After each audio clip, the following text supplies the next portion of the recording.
이 이야기는 평범해 보이는 단 한 번의 면접에서 시작되었다. 거친 손을 가졌지만 마음만은 비단결같이 고왔던 한 가난한 아가씨가 오늘날 대부분의 여성들이 해내지 못하는 일을 해낸 것이다.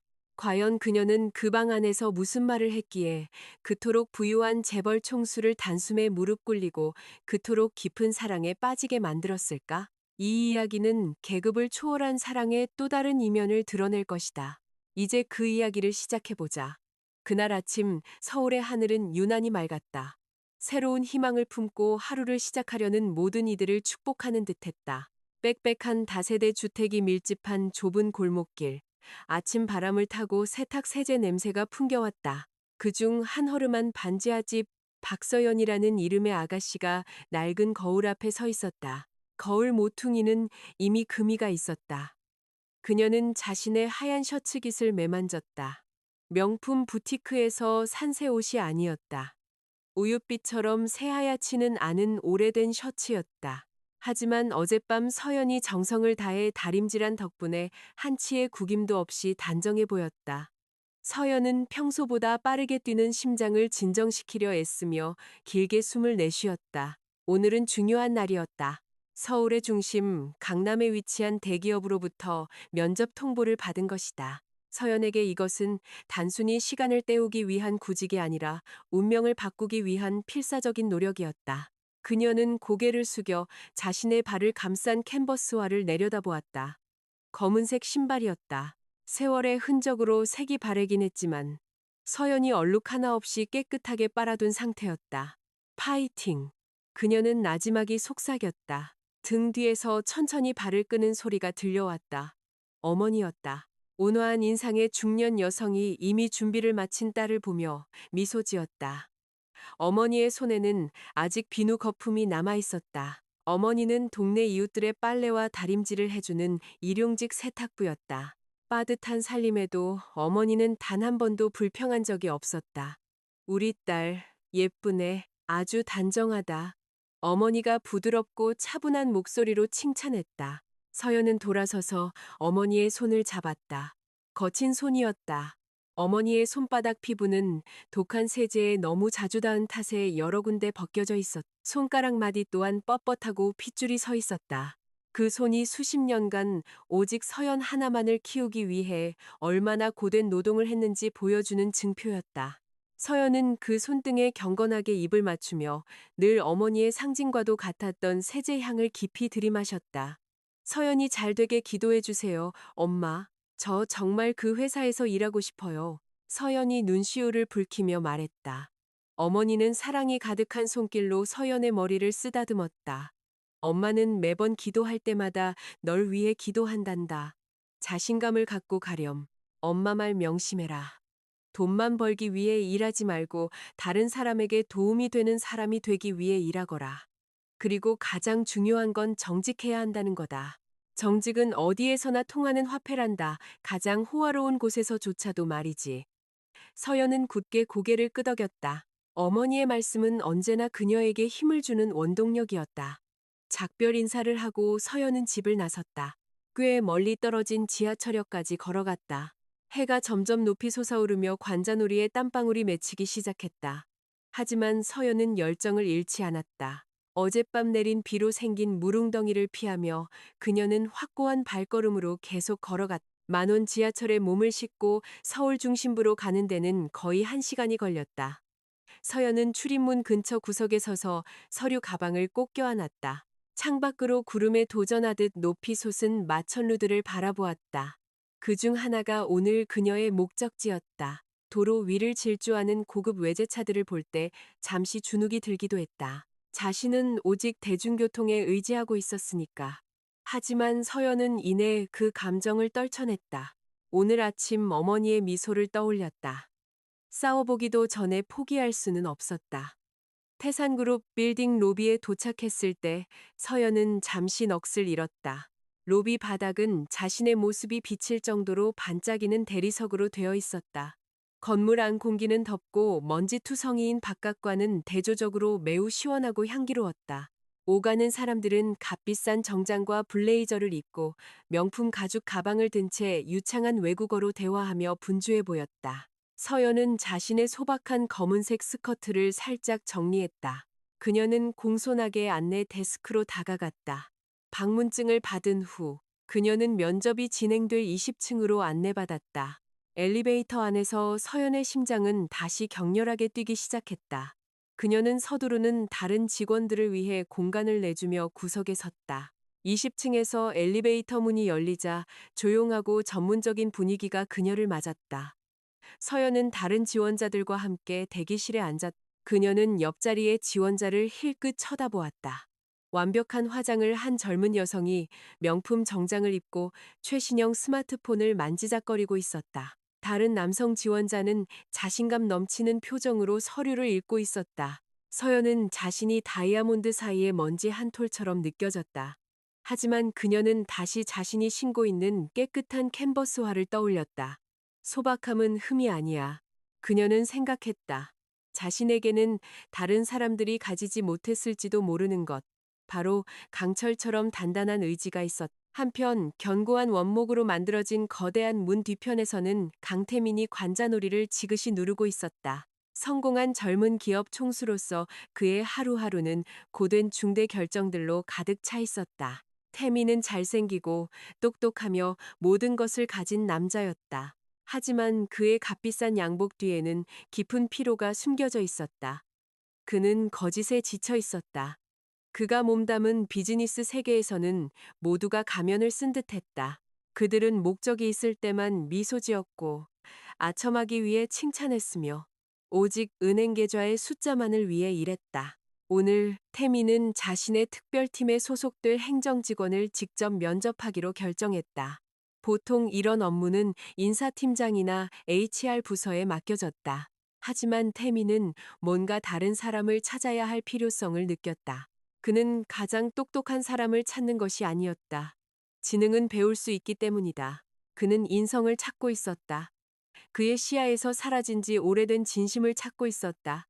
들어오세요. 그의 책상 위 인터폰이 울리며 다음 지원자가 준비되었음을 알리자 태민이 무뚝뚝하게 말했다. 문이 천천히 열렸다. 서연이 조심스럽게 안으로 들어섰다. 그녀는 두려움에 고개를 숙이지도 오만하게 쳐들지도 않았다. 그녀는 온화한 눈빛으로 태민을 바라보며 공손하게 인사했다. 안녕하십니까, 대표님. 부드럽지만 또렷한 목소리로 서연이 인사했다. 태민은 서류 더미에서 고개를 들었다. 그의 날카로운 눈이 방금 들어온 사람의 모습을 샅샅이 훑었다. 그는 잠시 침묵했다. 눈앞의 아가씨는 달랐다. 다른 지원자들이 관심을 끌기 위해 뿌리는 자극적인 향수 냄새가 나지 않았다. 목이나 손목에 번쩍이는 장신구도 없었다. 옷차림은 매우 소박했다. 심지어 태민은 그녀의 셔츠 옷감이 오래되어 얇아진 것까지 볼 수 있었다. 하지만 태민을 멈칫하게 만든 것은 그녀의 청결함이었다. 모든 것이 단정하고 잘 관리되었으며 소중히 여겨진 듯 보였다. 특히 그 검은색 캔버스와 마치 귀중품처럼 관리된 저렴한 신발. 앉으세요. 태민이 앞에 의자를 가리키며 말했다. 서연은 등을 곧게 펴고 앉았다. 그녀는 책상 위에 자신의 이력서 파일을 올려놓았다. 그 파일은 이전 지원자들의 가죽이나 두꺼운 플라스틱 파일이 아닌 평범한 붉은색 종이 파일이었다. 태민은 파일을 열었다. 서연의 이력서는 깔끔하게 작성되어 있었다. 다국적 기업에서의 화려한 경력이나 해외 유학 경험은 없었지만 서연은 행정사무과 전문계 고등학교 졸업생이었고 작은 동사무소에서의 인턴 경험이 전부였다. 박서연. 태민이 적힌 이름을 나직이 읊었다. 자신에 대해 이야기해보세요, 서연 씨. 그 표준적인 질문에 다른 지원자들은 보통 수많은 성과와 야망을 늘어놓곤 했다. 그들은 목표, 매출, 혹은 2년 안에 매니저가 되고 싶다는 포부에 대해 이야기할 것이었다. 하지만 서연은 차분하게 대답했다. 제 이름은 박서연입니다. 저는 외동딸이고 어머니와 함께 살고 있습니다. 저는 사소한 것들을 꼼꼼하게 정리하는 데 익숙합니다. 기록하는 것을 좋아하고 일을 미루는 것을 싫어합니다. 저에게 제 시간에 일을 마치는 것은 시간에 대한 존중의 표현입니다. 서연이 대답했다. 태미는 푹신한 의자에 등을 기댔다. 과장되지 않고 현실적인 흥미로운 답변이었다. 경력이 많지 않군요. 이곳처럼 빠르게 돌아가고 스트레스가 많은 환경에서 일할 수 있다고 자신하는 이유는 무엇이죠? 우리는 야근이 잦고 업무 강도도 높습니다. 태민이 그녀의 정신력을 시험하듯 물었다. 서연은 엷은 미소를 지었다. 인내가 엿보이는 미소였다. 저는 해가 뜨기 전에 일어나는 것에 익숙합니다. 대표님, 어머니의 빨래 준비를 돕고 아침 식사를 준비하고 집안일을 마친 후에 다른 활동을 합니다. 압박감과 고된 노동은 저의 일상적인 친구입니다. 저는 피곤함을 두려워하지 않습니다. 대표님, 배울 기회만 주어진다면 최선을 다할 것입니다. 태미는 서연의 눈을 뚫어지게 바라보았다. 그는 거기서 망설임을 찾으려 했지만 찾을 수 없었. 그 눈은 고요한 호수처럼 맑았다. 왜죠? 태민이 갑자기 물었다. 서연은 약간 당황한 듯 보였다. 네, 대표님? 왜라니요? 무슨 뜻이신지 왜 그렇게 열심히 일하고 싶어 하죠? 다른 지원자들은 보통 얼마의 급여를 받게 될지 어떤 복리 후생이 제공되는지를 묻는다.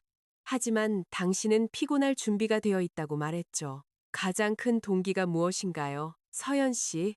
잠시 정적이 흘렀다.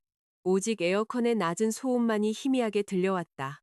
서연은 대답하기 전에 모든 감정을 끌어모으듯 천천히 숨을 들이마셨다. 저희 어머니입니다, 대표님. 서연이 대답했다. 목소리는 약간 떨렸지만 자부심으로 가득했다. 저희 어머니는 세탁부이십니다. 건강하십니다, 대표님. 어머니는 매우 강하고 아프다는 말씀을 전혀 하지 않으십니다. 매일 밤 허리가 아프시다는 걸 알면서도 말입니다. 어머니는 아침부터 저녁까지 제가 학교에 가고 밥을 먹을 수 있도록 두꺼운 옷가지를 비비십니다. 서연은 잠시 말을 멈췄다. 그녀의 눈은 어머니의 얼굴을 떠올리는 듯 허공을 응시했다. 어머니의 손은 거칠어요, 대표님. 세제 때문에 피부가 갈라져 있습니다. 제가 그 손에 입을 맞출 때마다 제 삶에서 최선을 다하지 않는다면 죄를 짓는 기분이 듭니다. 저는 명품이나 화려한 생활을 위해 여기서 일하고 싶은 것이 아닙니다. 저는 단지 어머니가 세탁부 일을 그만두시게 하고 싶습니다. 그 손이 쉬게 해드리고 싶습니다. 어머니가 집 테라스에 편안히 앉아 해결해야 할 이웃의 더러운 빨랫감을 생각할 필요 없이 차를 즐기시는 노후를 보내셨으면 좋겠습니다. 서연의 눈에 눈물이 고였지만 흐르지는 않았다. 그녀는 굳건한 미소로 그것을 참아냈다. 그것이 제 유일한 동기입니다. 대표님, 제가 가진 유일한 부모님께서 아직 건강하고 제 곁에 계실 때 그분을 귀하게 모시고 싶습니다. 그 방은 갑자기 태민에게 너무나 고요하게 느껴졌다. 서연의 말은 그의 방어막을 꿰뚫었다. 태민은 부모님을 행복하게 해드리고 싶다는 말을 듣는데 익숙했지만 대부분은 상투적인 말에 불과했다. 하지만 서연의 입에서 나온 그 말들은 살아있는 듯했다. 태민은 어머니에 대한 그녀의 지극한 사랑을 느낄 수 있었다. 태민은 이미 세상을 떠난 자신의 어머니를 떠올렸다. 그는 지금 모든 것을 가졌다. 막대한 재산, 거대한 기업. 하지만 그는 서연이 어머니에게 주는 것과 같은 진심 어린 시간과 관심을 들이지 못했다. 태민은 부러웠다. 그는 서연의 소박하지만 고귀한 삶의 목표와 평온함이 부러웠다. 태민은 서연의 이력서 파일을 천천히 닫았다. 그는 더 이상 기술적인 능력에 대해 물을 필요가 없었다. 기술은 가르칠 수 있다. 하지만 효심 가득한 마음과 영혼의 진실함은 만들어낼 수 없었다. 알아요, 서연 씨. 태민의 목소리는 이전보다 낮고 부드러웠다. 이 건물에는 똑똑한 사람이 많아요. 타이핑을 빨리 치거나 복잡한 데이터를 처리하거나 3개 국어를 하는 사람도 많죠. 하지만 만족과 효도라는 단어의 의미를 이해하는 사람을 찾기란 정말 어렵습니다. 서연은 태민의 결정을 초조하게 기다리며 침묵했다. 심장이 격렬하게 뛰었다. 자신의 대답이 너무 감정적이었을까, 약해 보였을까. 태민은 자세를 바로 하고 미소 지었다. 그가 사무실에서 좀처럼 보이지 않던 진심 어린 미소였다. 합격입니다. 그 두 단어는 서연의 귀에 천국의 종소리처럼 들렸다. 그녀의 눈이 믿을 수 없다는 듯 커졌다. 정말입니까? 대표님, 저를 채용하시는 건가요? 네, 내일부터 출근할 수 있어요. 제 팀에는 노력과 진심의 가치를 아는 사람이 필요했는데, 당신에게서 그걸 찾은 것 같군요. 태민이 단호하게 말했다. 서연은 반사적으로 일어나 깊이 허리를 숙였다. 정말 감사합니다, 대표님. 감사합니다. 실망시켜드리지 않겠다고 약속드립니다. 정말 열심히 일하겠습니다. 그 감사는 당신 어머니께 하세요. 서연 씨, 당신을 이렇게 훌륭한 여성으로 키우신 분은 바로 그분이시니까요. 태민이 답했다. 서연은 젖은 눈가를 닦으며 빠르게 고개를 끄덕였. 그녀는 가벼워진 발걸음으로 인사를 하고 물러났다. 마치 어깨 위에 무거운 짐이 방금 들어 올려진 것 같았다. 문이 다시 닫히자 태민은 자신의 의자에 기댔다. 그는 의자를 돌려 서울의 전경을 보여주는 큰 창문을 향했다. 풍경은 아침과 똑같았다. 딱딱한 콘크리트 건물들. 하지만 왠지 모르게 서연과의 대화 후 태민은 오늘이 조금 더 따뜻하게 느껴졌다. 그는 자신의 손바닥을 내려다보았다. 부드러운 손, 펜을 잡고 고급차를 운전하기만 했던 손. 위대한 세탁부로군. 태민이 혼잣말로 나직이 중얼거렸다. 반짝이는 눈으로 어머니에 대해 이야기하던 서연의 모습이 태민의 마음속에서 계속 춤을 추었다. 가슴에 이상한 떨림이 있었다. 불타는 사랑은 아니었지만 부드러운 존경과 끌림이었다. 마치 메마른 사막 한가운데서 맑은 샘물을 발견한 것 같았다. 태민은 온갖 역경 속에서도 서연처럼 착한 아이를 키워낸 그 노부인이 어떤 분일지 궁금해졌다. 그리고 무의식적으로 태민은 내일을 기다렸다. 캔버스화를 신은 그 아가씨가 그의 차가운 사무실에 새로운 분위기를 가져올 그날을. 건물 밖 서연은 활짝 핀 미소를 지으며 버스 정류장을 향해 걸었다. 빨리 집에 가고 싶었다. 어머니를 껴안고 그들의 기도가 응답받았다고 말하고 싶었다. 그날 오후 서울의 하늘은 평소보다 더 푸르게 느껴졌다. 서연은 자신의 싸움이 이제 막 시작되었음을 알았지만 이번에는 희망으로 가득 찬 마음으로 발걸음을 내디뎠다. 그녀의 낡은 캔버스화가 수도의 보도블록 위를 확고하게 내디뎠다. 한 아이가 은혜에 보답하고자 하는 소박한 꿈을 안고서 태산그룹에서의 첫 근무일들은 서연에게 꿈만 같았다. 높이 솟은 그 마천루는 이제 그녀의 두 번째 집이 되었다. 매일 아침 해가 완전히 얼굴을 드러내기 전에 서연은 이미 일어나 있었다. 그녀의 일상은 조금도 변하지 않았다. 이제 대기업의 직원이 되었지만 그녀는 여전히 새벽기도 소리에 맞춰 일어나 몸을 정화하고 어머니가 밤새 세탁한 고객들의 옷을 너는 것을 도왔다. 차가운 우물물과 섬유유 연제 향기는 그녀의 아침을 깨우는 활력소였다. 길 조심하렴, 딸. 아침밥 꼭 챙겨 먹고 문지방에서 어머니의 손에 입을 맞출 때마다 서연은 활짝 웃었다. 그 미소는 붐비는 시내버스 안에서부터 웅장한 회사 정문에 도착할 때까지 내내 그녀와 함께했다. 그곳 대부분의 직원들에게 아침은 짜증나는 시간이었다. 잠이 부족해 굳은 얼굴이나 업무 목표를 생각하며 찌푸린 이마는 회사 로비에서 흔한 광경이었다. 하지만 서연에게는 아니었다. 그 아가씨는 다른 분위기를 풍기며 들어섰다. 좋은 아침입니다, 김 기사님. 와, 오늘 정말 멋져 보이세요. 오늘 하루도 순탄하게 근무하시길 바랍니다. 서연이 자동 유리문 앞에 서 있는 경비원에게 명랑하게 인사했다. 보통 다른 직원들에게는 딱딱한 목례를 받거나 심지어 무시당하기 일쑤였던 김 기사님은 깜짝 놀랐지만 이내 환하게 웃었다. 그의 짙은 콧수염이 미소를 따라 위로 올라갔다. 어이쿠, 서연 씨. 좋은 아침이에요. 아이고, 기도해 주셔서 감사합니다. 서연 씨도 파이팅 하세요. 김 기사님이 평소보다 훨씬 친근한 어조로 답했다. 서연의 소박한 인사는 김 기사님이 하루 종일 굳건히 서 있을 수 있는 활력소가 된 듯했다. 서연은 경비원에게만 친절한 것이 아니었다. 엘리베이터로 가는 복도에서 바닥을 닦고 있는 청소부방 여사님과 마주쳤다. 서연은 잠시 멈춰섰다. 바닥이 젖었다고 핀잔을 주기 위해서가 아니라 인사를 건네기 위해서였다. 안녕하세요, 박 여사님. 바닥이 정말 반짝거리네요. 너무 깨끗해서 미끄러질까봐 무서울 정도예요. 서연이 공손하게 농담을 건넸다. 박 여사님은 작게 웃으며 이마에 땀을 닦았다. 아이고, 서연 씨도 참 조심히 걸어가세요. 이런 작은 교감들이 서연이 일하는 20층의 분위기를 바꾸기 시작했다. 그녀는 태민의 사무실에서 멀지 않은 곳에 위치한 자신의 책상에 앉았. 책상은 깔끔하게 정돈되어 있었다. 값비싼 물건은 하나도 없었다. 탁상 달력, 사무용품, 그리고 그녀가 깨끗이 닦은 낡은 잼병으로 만든 작은 화병이 전부였다. 그 안에는 버스 정류장으로 가는 길가에서 꺾은 작고 노란 야생화 한 송이가 꽂혀 있었다. 그 꽃은 작고 보잘것없었지만 딱딱하고 차가운 에어컨이 가동되는 방 한가운데에 생기를 불어넣었다. 서연의 주 업무는 태민의 특별 행정 직원으로서 상당히 무거웠다. 일정을 관리하고 중요한 서류를 정리하며 태민의 모든 필요를 충족시켜야 했다.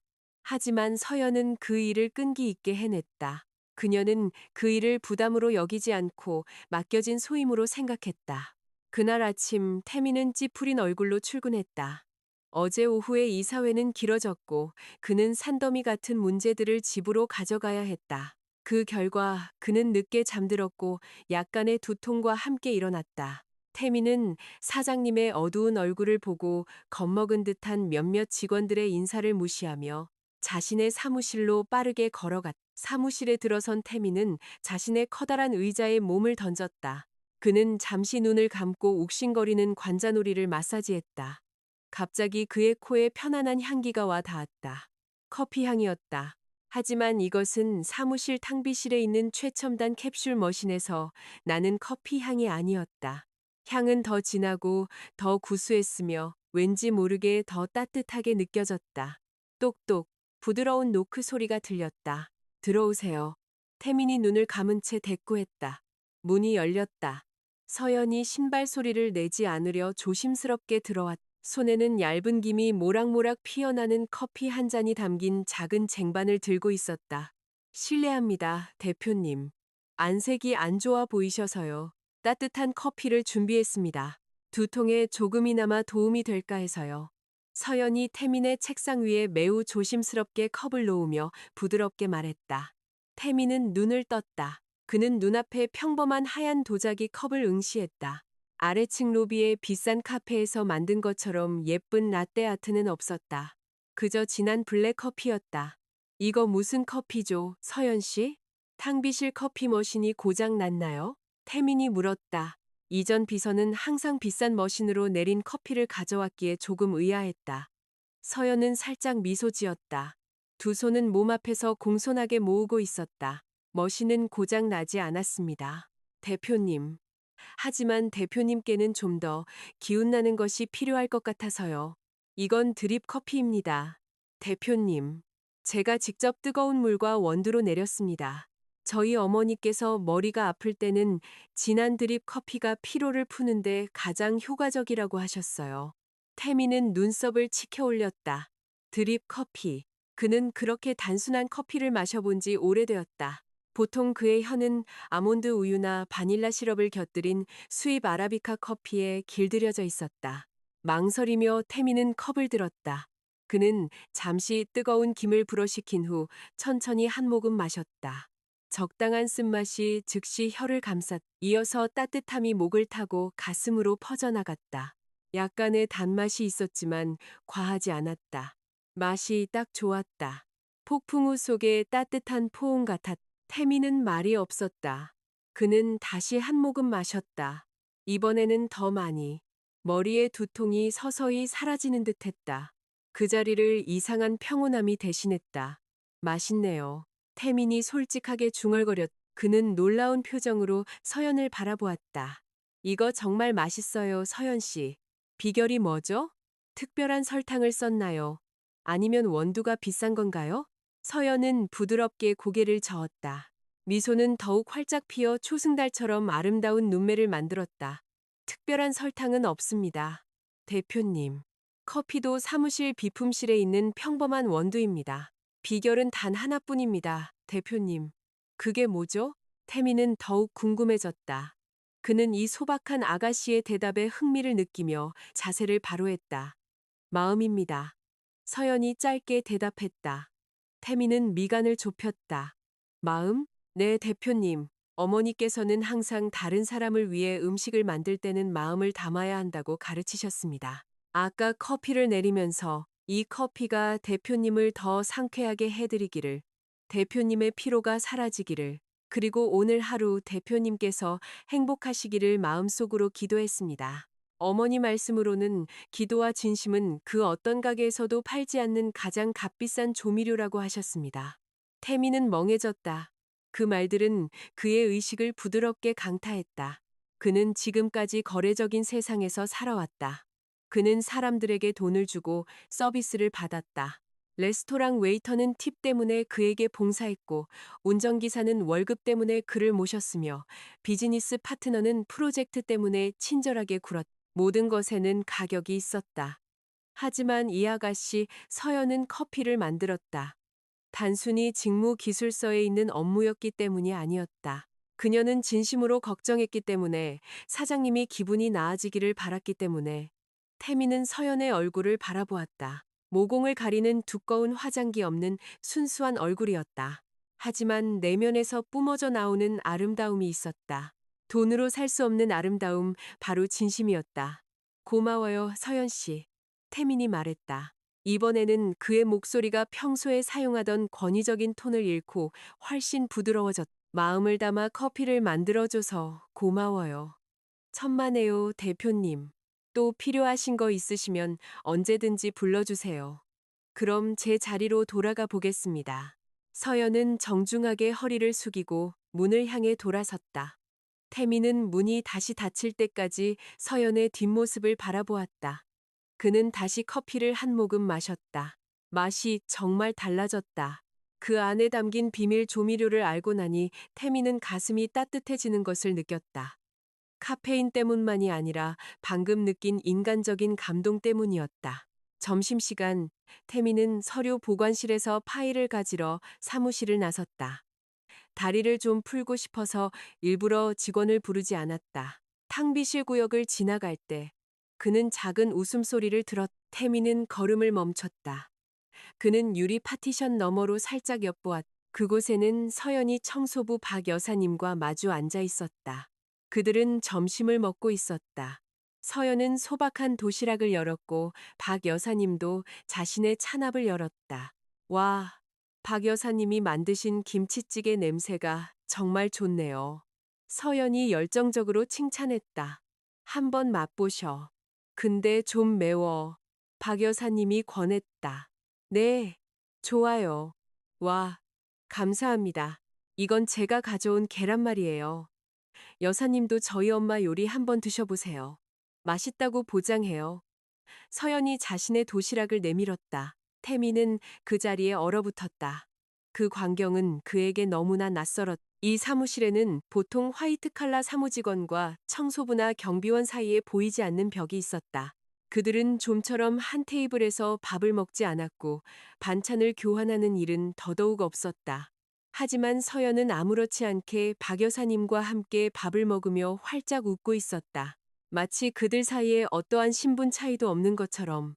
서연은 박 여사님을 아랫사람이나 하인으로 대하지 않고 친구로서, 같은 인간으로서 대했다. 태민의 마음속에 감탄이 싹 텄다. 그는 서연이 초등학교에 갓 입학한 아들에 대한 박 여사님의 이야기를 듣는 모습을 지켜보았다. 서연은 진지하게 들으며 때때로 열정적으로 반응했다. 어머님 아드님 정말 대단하네요. 나중에 분명히 성공해서 어머님을 자랑스럽게 해드릴 거예요. 이 사무실을 깨끗하게 지켜주시느라 고생하시는 자랑스러운 어머님처럼요. 서연이 진심으로 말했다. 박 여사님은 두건으로 눈가를 닦는 듯했다. 아마도 이 건물에서 넥타이를 맨 사람들로부터 그렇게 진심 어린 감사를 들어본 적이 드물었을 것이다. 태미는 소리 없이 천천히 물러나 자신의 사무실로 돌아갔다. 그는 의자에 앉아 컴퓨터 화면에 떠 있는 주식 더미와 회사 수익 그래프를 응시했다. 그 숫자들은 방금 탕비실에서 본 서연과 박 여사님의 따뜻한 교감에 비하면 갑자기 차갑고 의미 없게 느껴졌다. 태미는 자신이 이 건물에서 가장 부유한 사람이라는 것을 깨달았다. 그는 권력을 가졌고 수십억의 자산을 가지고 있었다.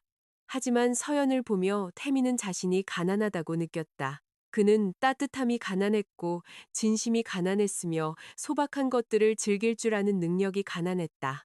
월급이 한 달 식비와 교통비로 겨우 충분할지도 모르는 서연이라는 아가씨가 오히려 그보다 훨씬 더 부유하고 행복해 보였다. 오후 퇴근 시간이 되자 서울 시내에 폭우가 쏟아졌다. 다른 직원들은 불평하며 온라인 택시를 부르거나 짜증난 얼굴로 로비에서 비가 그치기를 기다렸다. 태미는 자신의 책상을 정리했다. 그는 서연도 퇴근 준비를 하는 것을 보았다. 그 아가씨는 자신의 책상을 정리하며 먼지 하나 남기지 않도록 했다. 그녀는 색이 바랜 얇은 재킷을 입었다. 서연 씨, 어떻게 퇴근할 건가요? 비가 엄청나게 오네요. 태민이 사무실을 나오다 서연과 마주치며 물었다. 서연은 환하게 웃었다. 마치 바깥의 폭풍우가 낭만적인 이슬비라도 되는 것처럼. 버스로요, 대표님. 여기서 정류장까지 조금만 뛰어가면 돼요. 괜찮아요, 대표님. 전 비 오는 거 좋아해요. 공기가 시원하고 상쾌해지잖아요. 하지만 너무 많이 오잖아요. 서연 씨. 우산은 안 가져왔어요? 네, 대표님. 어제 집에 우산을 두고 왔어요. 하지만 괜찮아요. 가방으로 머리를 가리면 돼요. 그녀는 조금도 불평하는 기색 없이 태연하게 대답했다. 태미는 차를 태워주겠다고 제안하려 했지만 혀가 굳어버렸다. 자존심도 있었지만 자신의 제안이 오히려 서연을 불편하게 만들까봐 더 두려웠다. 태민이 말을 꺼내기도 전에 서연은 이미 인사를 했다. 저 먼저 가보겠습니다. 대표님, 편안한 저녁 되세요. 길 조심하세요, 대표님. 서연이 말하고는 서둘러 엘리베이터로 향했다. 태미는 그곳에 서서 닫히는 엘리베이터 문을 바라보았다. 서연의 미소의 잔상이 그의 마음속에 남아 있었다. 음모와 거짓으로 가득한 화려한 기업 세계 한가운데서 태미는 희귀한 보석을 발견했다고 느꼈다. 눈을 멀게 할 정도로 번쩍이는 보석이 아니라 영혼을 진정시키는 온화한 빛을 발하는 보석. 그날 밤 넓고 텅 빈 그의 고급 아파트에서 태미는 커피를 내렸다. 그는 서연의 방식을 따라 해보았다. 평범한 원두를 뜨거운 물로 내리고 천천히 저었다. 그는 눈을 감고 서연이 말했던 것처럼 자신의 마음을 담아보려 했었다. 커피를 마셨을 때 맛은 서연이 만든 것만큼 좋지는 않았지만 적어도 평소보다 더 따뜻하게 느껴졌다. 태미는 비에 젖은 창문에 비친 자신의 얼굴을 보며 혼자 미소 지었다. 캔버스화를 신은 그 면접 지원자 때문에 태민의 행복의 기준이 서서히 변하기 시작했다. 그는 단지 그 진심 어린 미소를 보고 기도와 함께 만든 커피 한 잔을 마시기 위해 내일 아침을 그리워하기 시작했다. 그날 오후 서울의 하늘은 음울해 보였다. 언제라도 쏟아낼 듯한 슬픔을 품고 있는 것 같았다. 잿빛 구름이 햇빛의 마지막 남은 빗줄기를 가리며 두껍게 몰려와 태산그룹 오피스 빌딩 밖의 분위기를 마치 해질녘처럼 만들었다. 시계 바늘은 겨우 오후 5시를 가리키고 있었는데도 말이다. 얼마 지나지 않아 그 예감은 현실이 되었다. 비는 가랑비가 아니라 수도 서울을 맹렬하게 들이붓는 거대한 물의 장막이었다. 천둥 소리가 간간히 울려 퍼지며 높은 빌딩에서 쏟아져 나오는 수천 명의 직장인들의 분주함의 배경음악이 되어주었다. 태산그룹의 중앙 로비는 약간 혼란스러워졌다. 깔끔하게 차려입고 퇴근하려던 수십 명의 직원들이 이제 갇힌 신세가 되었다. 그들은 자동 유리문 근처에 모여 서서 시무룩한 얼굴로 비를 바라보았다. 어떤 이들은 택시 호출이 오지 않는다며 투덜거렸고 어떤 이들은 값비싼 신발이 물에 젖을까봐 불평했으며 또 어떤 이들은 집에 늦게 도착할 것이라고 짜증 섞인 목소리로 전화하고 있었다. 그 아수라장 속에서 태민이 전용 엘리베이터에서 내렸다. 그는 완벽한 재단의 짙은 회색 정장을 입고 있었고 그의 탄탄한 몸을 감싸고 있었다. 손에는 가죽 서류 가방과 계속해서 업무 알림이 울리는 스마트폰을 들고 있었다. 태민은 웅장한 로비 한가운데 잠시 멈춰 섰다. 그의 눈은 불안해하는 사람들의 무리를 훑었다. 태민에게 비는 그저 평범한 자연현상일 뿐이었다. 그는 걱정할 필요가 없었다. 그의 개인 운전기사인 박 기사님이 분명 로비 앞에서 편안한 고급 세단과 그를 한 방울의 물로부터도 보호해줄 커다란 우산을 들고 기다리고 있을 것이었다. 태민이 출구를 향해 걸어가려던 순간 그의 눈에 익숙한 모습이 들어왔다. 그 사람은 불평하는 다른 직원들과 함께 뭉쳐서 있지 않았다. 그 사람은 로비의 마른 대리석 바닥과 빗물에 젖은 테라스 바닥의 경계선 바로 옆 약간 가장자리에 서 있었다. 그 사람은 서연이었다. 그녀는 여전히 소박한 근무복 셔츠를 입고 있었다. 그녀는 불안해하거나 짜증내는 기색이 없었다. 오히려 그녀의 얼굴은 아스팔트에 부딪히는 빗방울을 바라보며 평온해 보였다. 하지만 태민의 발걸음을 멈추게 한 것은 서연의 평온함이 아니라 그녀가 하고 있는 행동이었다. 서연은 버스를 기다리고 있는 것이 아니었다. 그녀는 로비 밖 커다란 기둥 근처에 쭈그려 앉아 있었다. 빗물에 젖는 구역으로 약간 들어가 있었다. 태미는 눈을 가늘게 뜨고 더 자세히 보려고 애썼다. 서연 앞에는 약간 젖은 라면 상자가 있었다. 그 상자 안에는 야위고 흠뻑 젖었으며 추위에 떨고 있는 새끼 길고양이 한 마리가 있었다. 새끼 고양이는 약하게 야옹거렸다. 그 소리는 빗소리에 거의 묻힐 뻔했다. 그 광경을 본 태민의 마음이 흔들렸다. 매일 수백 명의 사람들이 이 로비를 지나다녔다. 수백 명의 사람들이 그 기둥을 지나쳤다. 하지만 추위에 떨고 있는 그 작은 생명체에 관심을 가진 사람은 아무도 없었다. 그들에게 그것은 그저 쓰레기나 방해물일 뿐이었다. 하지만 서연에게 그것은 생명이었다. 태미는 서연이 서류 가방을 여는 것을 보았다. 그 아가씨는 자신이 가진 유일한 보호막을 꺼냈다. 우산이 아니라 버스를 쫓아 달려야 할 때 가방이 젖지 않도록 감싸는 데 사용하는 커다란 투명 비닐이었다. 서연은 그 비닐을 자신을 위해 사용하지 않았다. 재빠르고 부드럽게 그녀는 그 비닐을 상자 위에 펼쳐 새끼 고양이를 위한 임시 지붕이 되도록 만들었다. 그녀는 또한 주머니에서 작은 손수건을 꺼내 젖은 새끼 고양이의 몸을 사랑스럽게 닦아주었다. 춥지, 야옹아? 조금만 참아. 비가 너무 많이 온다. 여기서 비 피하고 있어. 그치기 전까지는 나오지 마. 서연이 마치 어린아이에게 말하듯 조용히 말했다. 거센 바람이 불어와 꽤 세찬 빗물을 서연의 등과 어깨에 뿌렸다. 근무복이 젖기 시작하고 피부에 달라붙었지만 서연은 움직이지 않았다. 그녀는 바람에 비닐 끝이 날아가지 않도록 계속 쭈그려 앉아 상자 안에 작은 생명체가 마르고 따뜻하게 유지되도록 했다. 태미는 서 있던 자리에 얼어붙었. 그는 양심의 부드러운 충격을 느꼈다. 그는 에어컨이 가동되는 건조하고 편안한 공간에 서 있는 자신을 보았다. 반면에 그 아가씨는 더러운 길고양이 한 마리를 위해 기꺼이 젖고 있었다. 태미는 이미 차문 근처에서 커다란 검은 우산을 들고 준비하고 있는 박 기사님 쪽을 돌아보았다.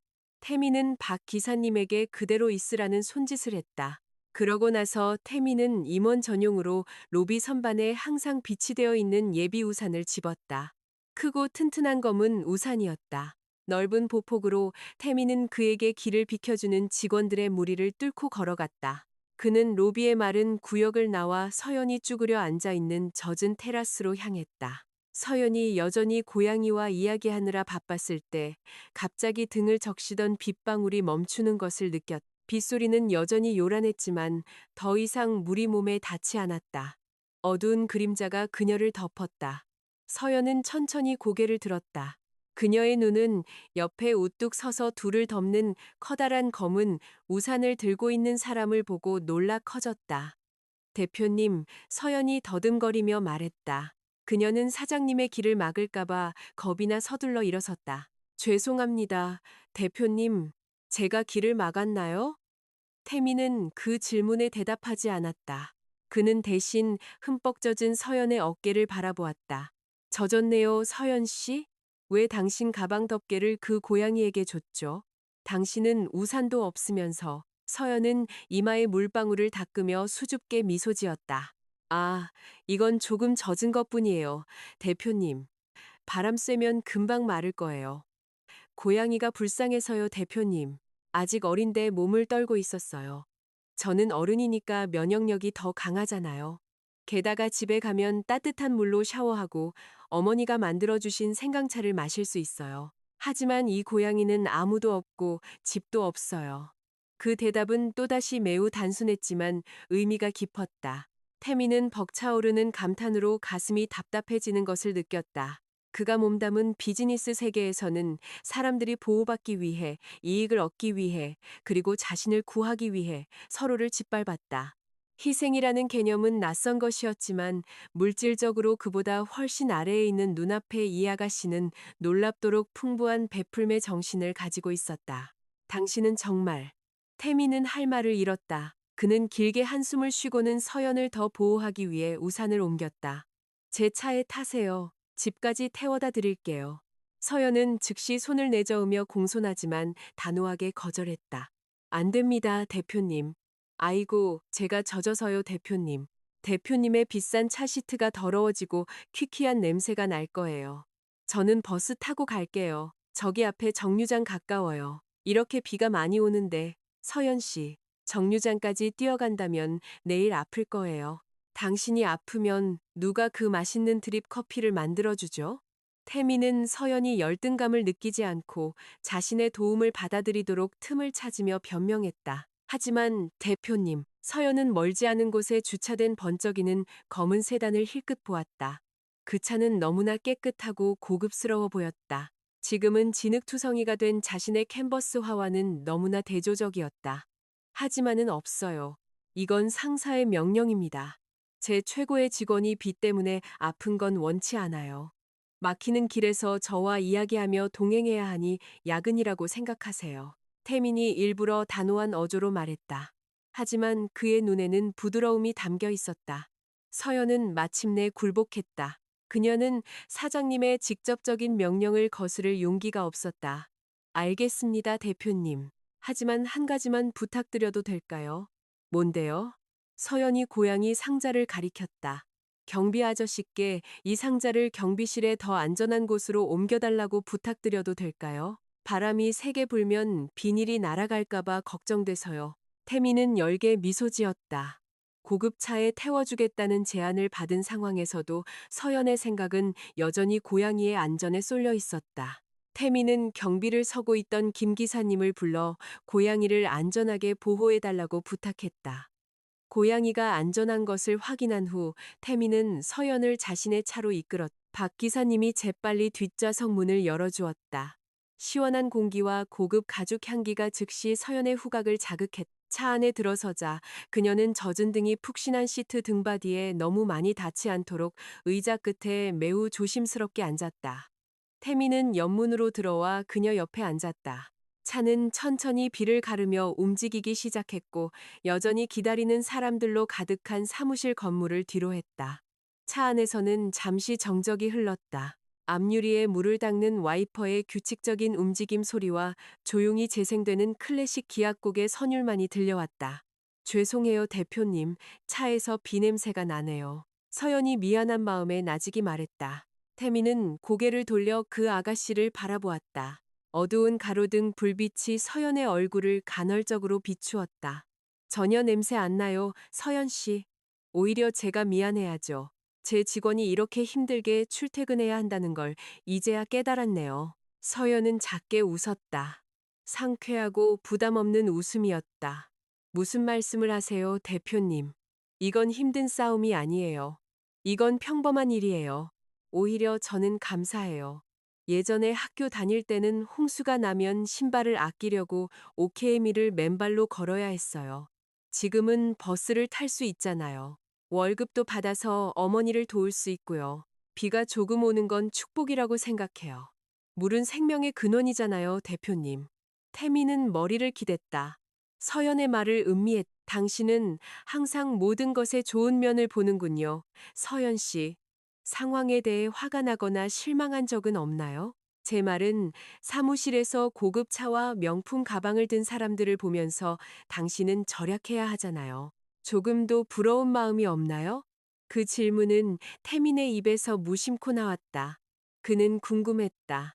그는 이 아가씨의 마음 깊은 곳을 들여다보고 싶었다. 서연은 잠시 침묵하며 생각에 잠긴 듯했다. 차창에 기어가는 빗방울을 바라보았다. 부러움은 인간적인 감정이죠, 대표님. 저도 제 오토바이나 좋은 옷을 갖고 싶지 않다고 하면 거짓말일 거예요. 하지만 그 감정이 들 때마다 저는 어머니를 생각해요. 서연이 태민을 향해 고개를 돌렸다. 그녀의 눈은 진심으로 빛나고 있었다. 어머니는 항상 부유함이란 우리가 가진 것이 아니라 우리가 얼마나 감사할 수 있는지에 달려 있다고 말씀하셨어요. 제가 계속 위를 쳐다보면 목이 아플 거예요, 대표님. 하지만 아래를 보거나 옆을 보면 제가 여전히 매우 운이 좋다는 것을 깨닫게 돼요. 아까 그 고양이처럼요. 녀석은 우산을 쓸 손이 없어요. 집에서 기다려주는 엄마도 없고요. 저는 둘 다 가지고 있잖아요. 그러니 제가 왜 차를 가진 사람을 부러워해야 하죠? 태미는 오랫동안 침묵했다. 그 대답은 그의 마음 가장 깊은 곳을 꿰뚫었다. 태미는 차고에 수십 대의 차를 가지고 있었지만 그는 종종 부족함을 느꼈다. 그는 주가가 1%만 떨어져도 불안해했다. 반면에 건강한 몸과 어머니 한 분만을 가진 서연은 자신이 세상에서 가장 운 좋은 사람이라고 느꼈다. 당신 말이 맞아요, 서연 씨. 태민이 나직이 중얼거렸다. 그의 목소리는 거의 속삭임에 가까웠다. 당신이 저보다 훨씬 부자예요. 무슨 말씀이세요, 대표님? 서연이 미간을 좁혔다. 이해를 못하겠어요. 언젠가는 이해하게 될 거예요. 태민이 신비로운 미소를 지으며 대답했다. 서울의 교통체증 때문에 서연의 집까지 가는 길은 꽤 오래 걸렸다. 하지만 태민에게 그 교통체증은 평소처럼 짜증나지 않았다. 오히려 그는 이 여정이 조금 더 길었으면 하고 바랐다. 서연과 대화하는 것은 그에게 새로운 관점을 주었다. 태민은 서연의 재미있는 어머니 이야기, 까다로운 세탁소 손님 이야기, 그리고 어머니의 허리가 더 이상 아프지 않도록 새 매트리스를 사드리고 싶다는 꿈에 대한 이야기를 들었다. 그 이야기들은 매우 소박하고 사소했지만 매우 생생했다. 서연이 서두르다가 시장에 다른 색깔의 신발을 신고 갔던 이야기를 할 때 태민은 큰 소리로 웃었다. 태민의 웃음소리가 차 안에 울려 퍼졌다. 부담 없는 편안한 웃음. 그가 아주 오랫동안 느껴보지 못했던 것이었다. 앞에서 운전하던 박 기사님이 가끔 백미러를 통해 쳐다보며 평소에는 딱딱하던 사장님이 그렇게 편안하게 웃는 것을 보고 따라 미소 지었다. 마침내 고급차는 서연이 사는 동네로 이어지는 더 좁은 길로 들어섰다. 서연의 집 골목은 차가 들어갈 수 없었기 때문에 태미는 박 기사님에게 골목 입구에서 멈춰달라고 부탁했다. 비는 이제 이슬비로 바뀌어 있었다. 정말 감사합니다, 대표님. 서연이 가방을 정리하며 말했다. 이렇게 멀리까지 태워다 주셔서 죄송합니다. 박 기사님께도 미안하네요. 전혀 불편하지 않았습니다. 서연 아가씨, 도울 수 있어서 기뻤습니다. 박 기사님이 친절하게 대꾸했다. 태미는 아까 가져온 검은 우산을 집어 서연에게 건넸다. 집에 갈 때까지 이거 쓰세요. 아직 이슬비가 와요. 그럼 대표님은요? 저는 차 안에 있어요, 서연 씨. 저는 안전해요. 그냥 가져가세요.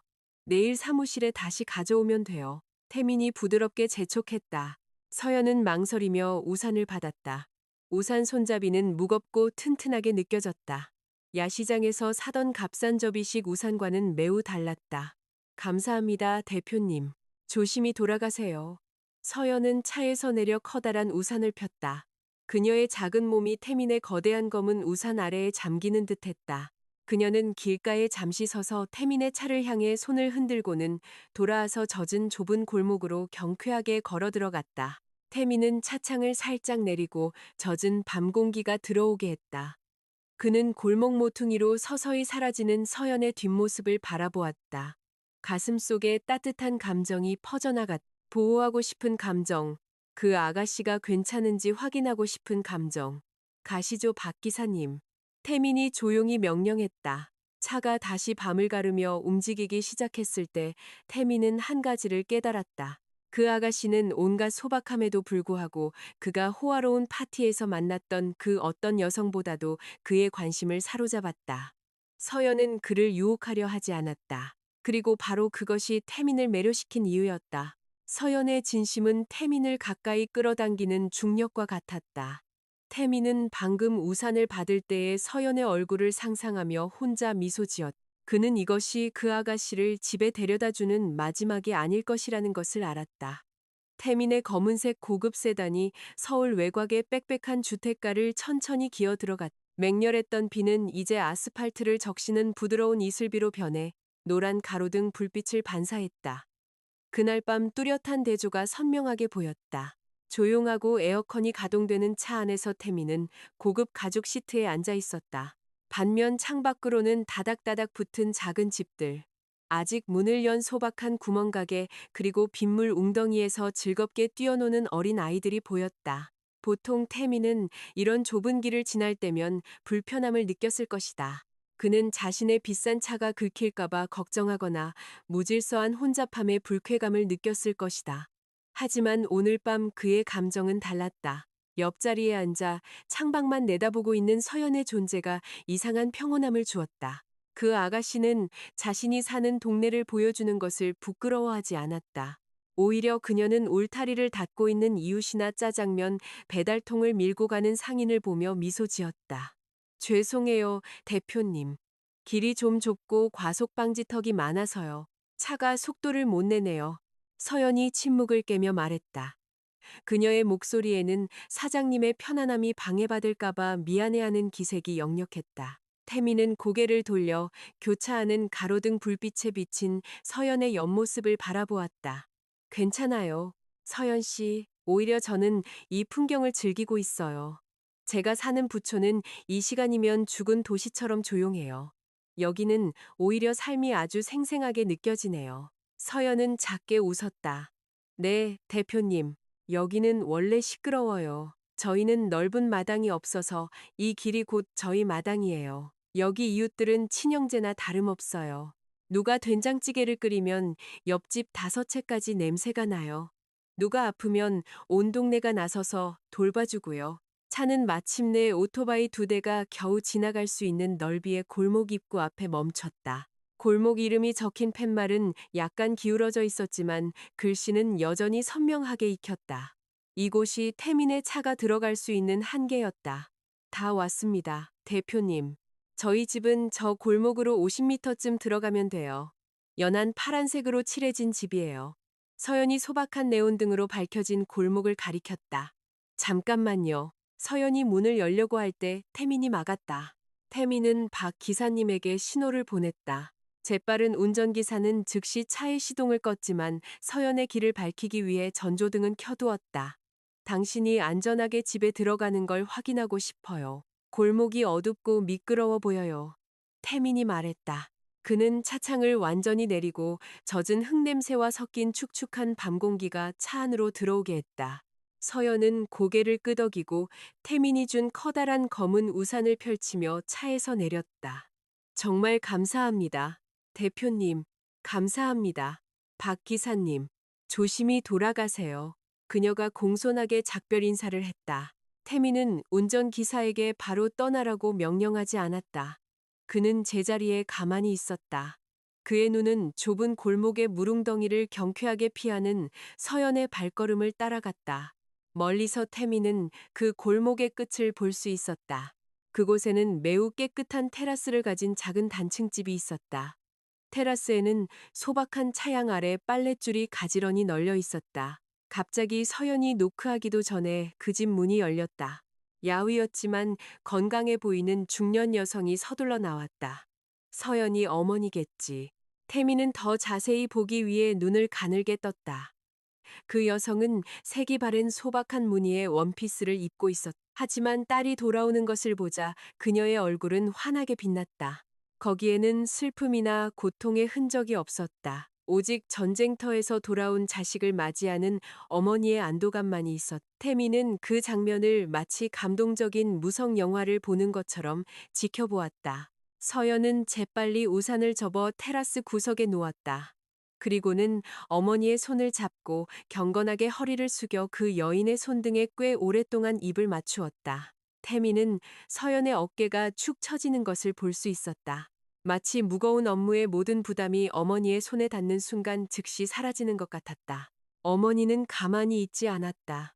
그녀는 서연의 머리를 쓰다듬고 사랑스럽게 서연의 어깨를 토닥였다. 그들의 거리는 꽤 멀었지만 태미는 서연의 어머니가 서연이 가져온 큰 우산을 가리키며 그들이 경쾌하게 웃는 소리를 들을 수 있는 것 같았다. 아마도 그렇게 좋은 우산을 어디서 구했는지 묻는 것 같았다. 서연은 골목 끝에 주차된 태민의 차를 가리켰다. 어머니는 놀란 듯했다. 그리고 그녀의 얼굴은 존경심 가득한 표정으로 바뀌었다. 그 중년 여성은 차의 불빛을 향해 조금 앞으로 나와 딸을 데려다 준 사람에게 감사의 표시로 깊이 허리를 숙였다. 태미는 깜짝 놀랐다. 그는 가슴에 강한 떨림을 느꼈다. 무의식적으로 그는 등을 곧게 펴고 정중하게 고개를 끄덕였다. 비록 그 여성이 어두운 차창 너머로 자신을 명확하게 볼 수 없을지도 모른다는 것을 알면서도 가시죠, 기사님. 태민이 낮은 목소리로 명령했다.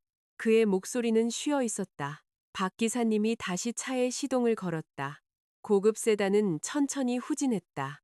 그 따뜻함 가득한 좁은 골목을 뒤로 하고 태민은 다시 의자 등받이에 머리를 기댔다. 그는 눈을 감았다. 하지만 서연과 그녀의 어머니의 만남의 잔상이 그의 눈꺼풀 위에서 계속 춤을 추었다. 그 집은 작았고 아마도 태민의 펜트하우스 주 욕실보다 크지 않을 것이었다. 벽은 아마도 페인트 칠만 한 시멘트 블록이었을 테지만 태민은 거기서 생명을 느낄 수 있었다. 그는 그 집안의 향기를 상상할 수 있었다. 그의 집처럼 값비싼 방향제 향기가 아니라 상쾌한 세탁 세제 향기, 사랑으로 요리된 집밥 냄새, 그리고 그곳 주민들로부터 풍겨나오는 진심의 향기. 강남의 부촌으로 돌아가는 길은 태민에게 매우 조용하게 느껴졌다. 창밖의 화려한 도시 불빛은 더 이상 그의 관심을 끌지 못했다. 그의 생각은 10년 전 돌아가신 자신의 어머니와 지금은 새 아내와 함께 해외에서 은퇴 생활을 즐기고 있는 아버지에게로 향했다. 태민은 모든 것을 가졌지만 그는 혼자였다. 그의 호화로운 집에 도착하자 3미터 높이의 자동 철문이 천천히 열렸다. 차는 유럽식 정원 조경으로 꾸며진 넓은 마당으로 들어섰다. 정원 중앙의 분수는 일정한 리듬으로 물을 뿜어냈지만 그 소리는 차갑게 들렸다. 단정한 유니폼을 입은 하녀가 정문에서 태민을 맞이했다. 안녕히 오셨습니까, 대표님. 저녁 식사를 준비해 드릴까요? 하녀가 감정 없는 전문가적인 평탄한 어조로 인사했다. 마치 프로그램된 로봇처럼. 아니요, 바로 쉬고 싶어요. 따뜻한 차나 한 잔 만들어주세요. 제 방으로 가져다 주세요. 태민이 서류 가방을 건네며 짧게 대답했다. 태민은 2층으로 이어지는 웅장한 나선형 대리석 계단을 올라갔다. 그의 발소리는 한 사람에게는 너무 넓은 공간에 울려 퍼졌다. 그는 자기 방으로 들어갔다. 서연의 집보다 3배는 큰 마스터 침실이었다. 그곳에는 최고급 실크 시트가 깔린 킹사이즈 침대, 거대한 평면 TV, 그리고 벽에는 값비싼 그림 컬렉션이 있었다. 하지만 태민이 침대 가장자리에 앉았을 때 그는 엄청난 공허함을 느꼈다. 이 방은 차가웠다. 24시간 가동되는 중앙 냉방 시스템은 공기를 건조하게 만들었다. 상쾌한 세제 향기도 따뜻한 음식 냄새도 없었다. 그리고 가장 고통스러운 것은 문 앞에서 환한 미소로 그가 돌아오기를 기다려주는 사람. 오늘 하루가 어땠는지 묻거나 어깨를 사랑스럽게 토닥여주는 사람이 없다는 것이었다. 태미는 거칠게 넥타이를 풀고 소파에 던졌다. 그는 방 발코니로 걸어가 슬라이딩 유리문을 열고 밤바람이 얼굴을 스치게 했다. 멀리서 그는 서울의 반짝이는 도시 불빛을 보았다. 도시의 저 멀리 어느 한 구석에는 아마도 서연이 어머니와 함께 돗자리에 앉아 있을 것이다. 소박한 반찬으로 저녁을 먹고 사소한 이야기를 하며 웃고 세상에서 가장 행복한 사람이라고 느끼면서 세제 향기 나는 집. 태민이 나직이 중얼거렸. 그는 오늘 오후 서연이 어머니에 대해 했던 이야기를 떠올렸다. 서연은 어머니가 매우 꼼꼼한 세탁부라고 했다. 어머니는 항상 고객의 옷이 향기롭고 매끄럽도록 했다. 서연은 어머니의 손에 밴 세제 냄새가 천국의 냄새라고 말했다. 예전에 태미는 그 이야기를 가난한 사람들이 스스로를 위로하기 위해 꾸며낸 이야기라고 생각했을지도 모른다. 하지만 오늘 밤 태미는 서연이 옳았다는 것을 깨달았다. 행복은 이탈리아산 대리석이나 크리스털 샹들리에에 있는 것이 아니었다. 행복은 문을 열었을 때 누가 당신을 맞이해 주는지에 있었다. 다음 날 태미는 평소보다 일찍 사무실에 출근했다. 어디서 온 충동인지는 모르겠지만 그는 하루를 시작하는 것이 몹시 기다려졌다. 그는 어젯밤 목격한 행복의 실체를 보고 싶었다. 로비를 지나 엘리베이터로 향할 때 그는 방금 도착한 서연과 마주쳤다. 그 아가씨는 상쾌해 보이는 연한 파란색 셔츠를 입고 있었다. 태민의 커다란 검은 우산이 그녀의 손에 들려 있었다. 바닥을 적시지 않도록 깔끔하게 접혀 비닐에 쌓여 있었다. 좋은 아침입니다. 대표님. 서연이 명랑하게 인사했다. 그녀의 에너지는 전염성이 있는 듯 했다. 평소 아침에 뻣뻣하던 태민마저 미소 짓게 만들었다. 좋은 아침이에요, 서연 씨. 아주 일찍 왔네요. 태민이 답했다. 네, 대표님. 버스가 아직 한산에서 앉을 수 있었어요. 아, 그리고 이건 대표님 우산입니다. 정말 감사합니다. 제가 말리고 깨끗이 닦았습니다. 서연이 두 손으로 매우 공손하게 우산을 건넸다. 태미는 우산을 받았다. 그의 손이 우산천에 닿았을 때 그는 희미한 향기를 맡았다. 그 향기는 비 냄새도 평범한 우산 고무 냄새도 아니었다. 그것은 섬유 유연제 향기, 부드럽고 상쾌한 꽃향기였다. 어머니께서 어젯밤에 닦아주셨어요, 대표님. 서연이 마치 태민의 생각을 읽을 수 있다는 듯 설명했다. 어머니 말씀으로는 제가 골목길에서 걸을 때 우산에 흙탕물이 튀어 더러워졌다고 하셨어요. 그래서 섬유유연제를 살짝 묻힌 천으로 닦아주셨어요. 대표님께서 기분 좋게 쓰시라고요. 냄새가 마음에 안 드시면 죄송합니다. 태민은 우산을 코에 조금 더 가까이 가져가 향기를 깊이 들이마셨다. 그 향기는 그가 어젯밤 상상했던 것과 정확히 같았다. 서연의 집 향기, 아들의 사장님 우산까지 신경 쓰는 어머니의 사랑의 향기. 마음에 들어요. 태민이 빠르게 말했다. 너무 빨라서 서연이 약간 놀랐을 정도였다. 제 말은 향기가 좋다는 뜻이에요. 어머니께 제 감사를 전해주세요. 그렇게까지 신경 쓰실 필요는 없었는데, 어머니는 기쁘게 하셨어요. 대표님. 어머니 말씀으로는 저를 집까지 태워다 주신 대표님의 친절에 보답하는 작은 방법이라고 하셨어요. 서연이 반짝이는 눈으로 대답했다. 그날은 태민에게 다른 리듬으로 흘러갔다. 그는 종종 서연의 책상 쪽을 훔쳐보는 자신을 발견했다. 그는 서연이 부지런히 일하는 모습을 지켜보았다. 그는 서연이 친절하게 전화를 받고 꼼꼼하게 서류를 정리하며 때때로 다른 동료들과 이야기하며 작게 웃는 것을 보았다. 태미는 서연이 단지 부지런한 직원이 아니라는 것을 깨닫기 시작했다. 서연은 이 어두운 사무실의 빛의 원천이었다. 태미는 또한 다른 사소한 디테일에도 주목하기 시작했다. 그는 서연의 점심 도시락을 보았다. 항상 집밥 메뉴였다. 흰쌀밥, 된장찌개, 시금치나물 또는 때로는 볶음 김치. 값비싼 스테이크나 스시는 없었지만 서연이 그것을 먹는 방식은 매우 맛있고 감사의 참모습이었다. 마치 그것이 5성급 요리인 것처럼 그날 오후 태미는 다음 주 회의 일정을 논의한다는 이유로 서연을 자신의 사무실로 불렀다.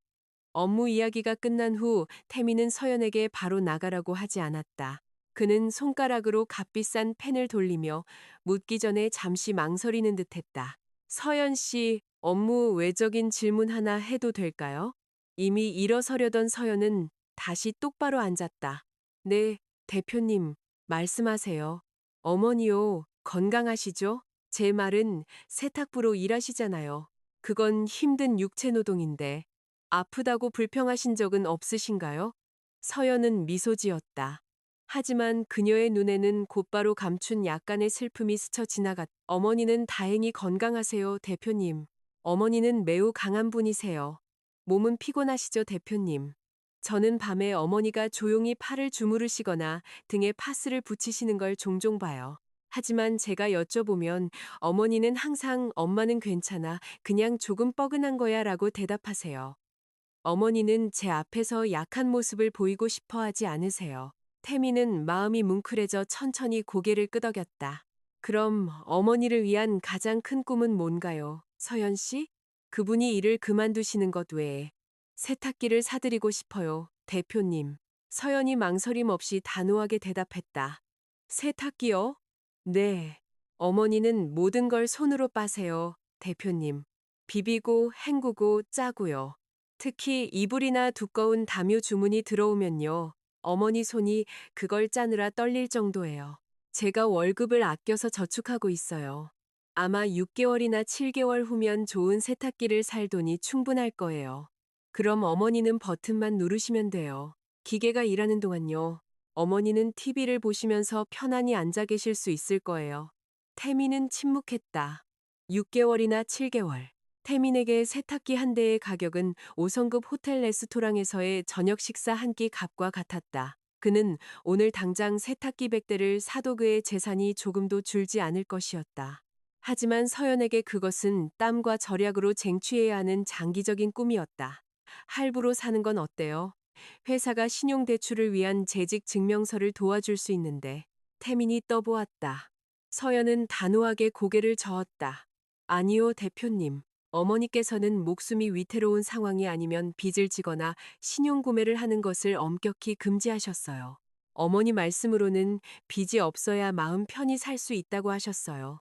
느리더라도 안전한 게 낫다고요. 반찬은 된장찌개뿐일지라도 독촉장에 쫓기지 않으니 잠은 편히 잘 수 있다고 하셨어요. 또다시 태미는 충격을 받은 기분이었다. 이 아가씨와 그녀의 어머니의 삶의 원칙은 너무나 고결했다.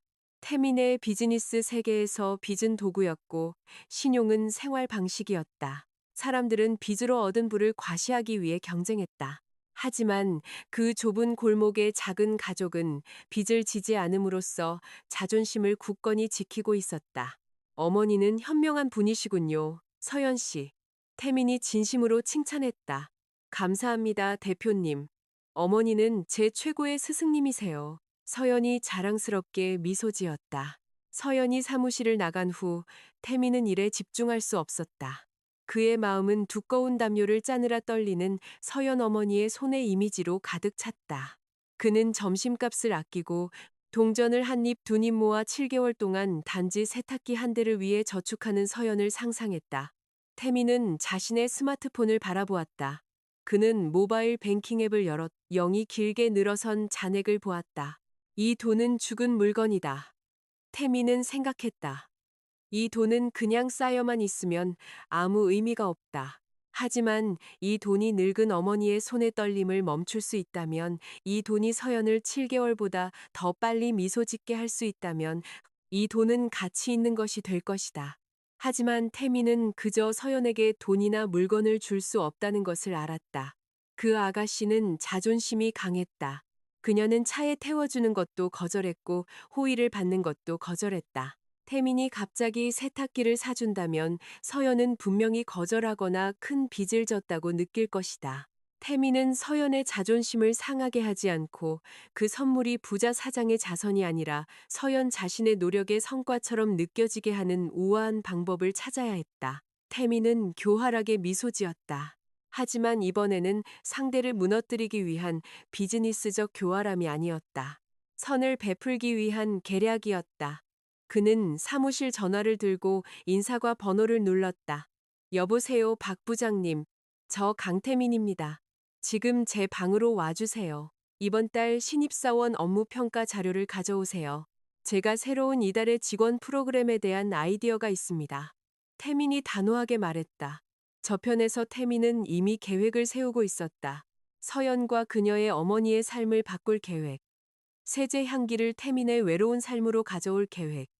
태민은 이 작은 드라마가 상연되기를 기다릴 수 없었다. 그는 나중에 서연의 미소가 활짝 피었을 때 맨 앞줄에서 관객이 되고 싶었다. 오후에 해가 서쪽으로 기울기 시작하며 20층 태산그룹 빌딩의 유리창 커튼을 뚫고 주황빛을 보냈다. 분주함은 아직 가라앉지 않았다. 키보드 두드리는 소리, 복사기 삐걱이는 소리, 그리고 끊임없이 울리는 전화벨 소리가 수도, 서울의 사무실 특유의 분주한 교향곡을 만들어냈다. 하지만 태민의 사무실 안 분위기는 더 차분했다.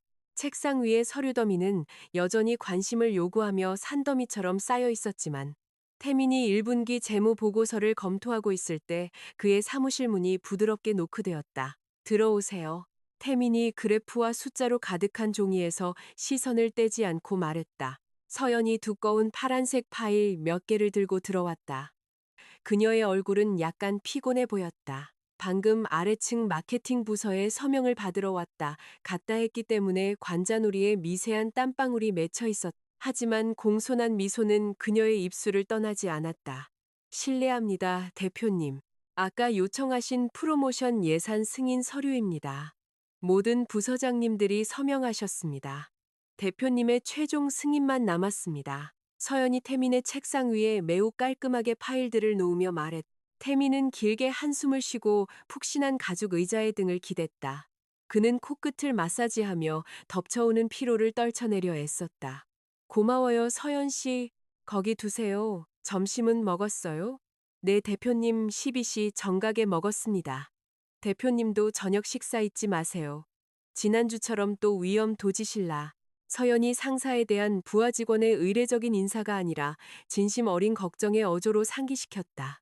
네, 나중에 음식 주문할게요. 아, 서연 씨, 비교를 위해 작년 판매 데이터를 찾아주세요. 디지털 파일함에 끼어 있는 것 같은데 내일 아침 회의를 위해 실물 출력본이 필요해요. 태민이 요청했다. 네, 대표님. 바로 서류 보관실에서 찾아오겠습니다. 실례하겠습니다. 서연은 정중하게 허리를 숙이고 재빨리 사무실을 나갔다. 사장님을 실망시키지 않기 위해 서둘러 업무를 마치려는 열정에 넘친 나머지 서연은 좀처럼 하지 않던 작은 실수를 저질렀다. 방금 파일 더미를 놓을 때 태민의 책상 끝에 두었던 그녀의 스마트폰이 그대로 남겨진 것이다. 그 스마트폰은 어두운 책상 색깔에 가려져 중요한 서류 더미 옆에 조용히 놓여 있었다. 서연이 나간 후 태민은 다시 일에 몰두했다. 몇 분 동안 그 방은 침묵에 휩싸였다. 그러다 갑자기 부드러운 메시지 알림음과 함께 미세한 진동이 태민의 집중을 깨뜨렸다. 띵! 태민은 소리가 나는 쪽으로 고개를 돌렸다. 그는 책상 끝에 놓인 스마트폰을 보았다. 그것은 그의 것이 아니었다. 태민의 스마트폰은 미래적인 디자인과 하늘 높은 가격을 자랑하는 최신 모델이었다. 책상 위에 있는 스마트폰은 구형 모델이었다. 크기는 더 작았고 투명한 보호 케이스는 세월의 흔적으로 누렇게 변해 있었다. 심지어 태민은 화면 보호 필름 모서리에 미세한 균열이 있는 것도 볼 수 있었다. 서연 씨 거겠군. 태민이 중얼거렸다. 그는 서연이 돌아올 때까지 그냥 내버려둘 생각이었다. 하지만 메시지 알림 때문에 스마트폰 화면이 켜졌다. 잠금 화면에 선명하게 보이는 그림이 나타났다. 태민의 눈은 그 그림에 고정되었다. 보통 사람들은 예쁘게 보이기 위해 온갖 보정을 거친 자신의 셀카를 배경화면으로 설정하곤 했다. 혹은 해외 풍경 사진이나 어쩌면 우상이나 꿈의 차 사진을 동기부여 삼아 설정하기도 했다. 하지만 서연의 스마트폰 배경화면은 달랐다. 매우 달랐다. 태민은 펜을 내려놓았다. 강한 호기심에 그는 얼굴을 가까이 가져가 화면이 다시 어두워지기 전에 그 그림을 더 자세히 관찰했다. 그것은 예술적이지만 매우 현실적이고 감동적인 클로즈업 사진이었다. 서로를 꼭 잡고 있는 두 손의 사진이었다. 한 손은 젊고 피부가 매끄럽고 깨끗하며 손가락이 가늘었다. 태민은 그것이 서연의 손이라는 것을 알아봤다. 그 손은 다른 손을 굳게 잡고 있었다. 다른 한 손은 늙은 여성의 손이었다. 피부는 햇볕에 검게 탔고 표면에 모든 인치에 주름이 가득했다. 푸른색 정맥이 손등에 뚜렷하게 튀어나와 힘든 육체 노동을 증명하고 있었다. 손톱은 짧고 미용실에서 관리받지 않은 상태였다. 심지어 손가락 주변 피부는 벗겨지고 갈라져 보였다. 매일 피부를 갉아먹는 독한 세제와 세탁 비누의 고통의 흔적이었다. 그 사진 아래에는 예쁜 글씨체로 작은 흰색 글씨가 적혀 있었다.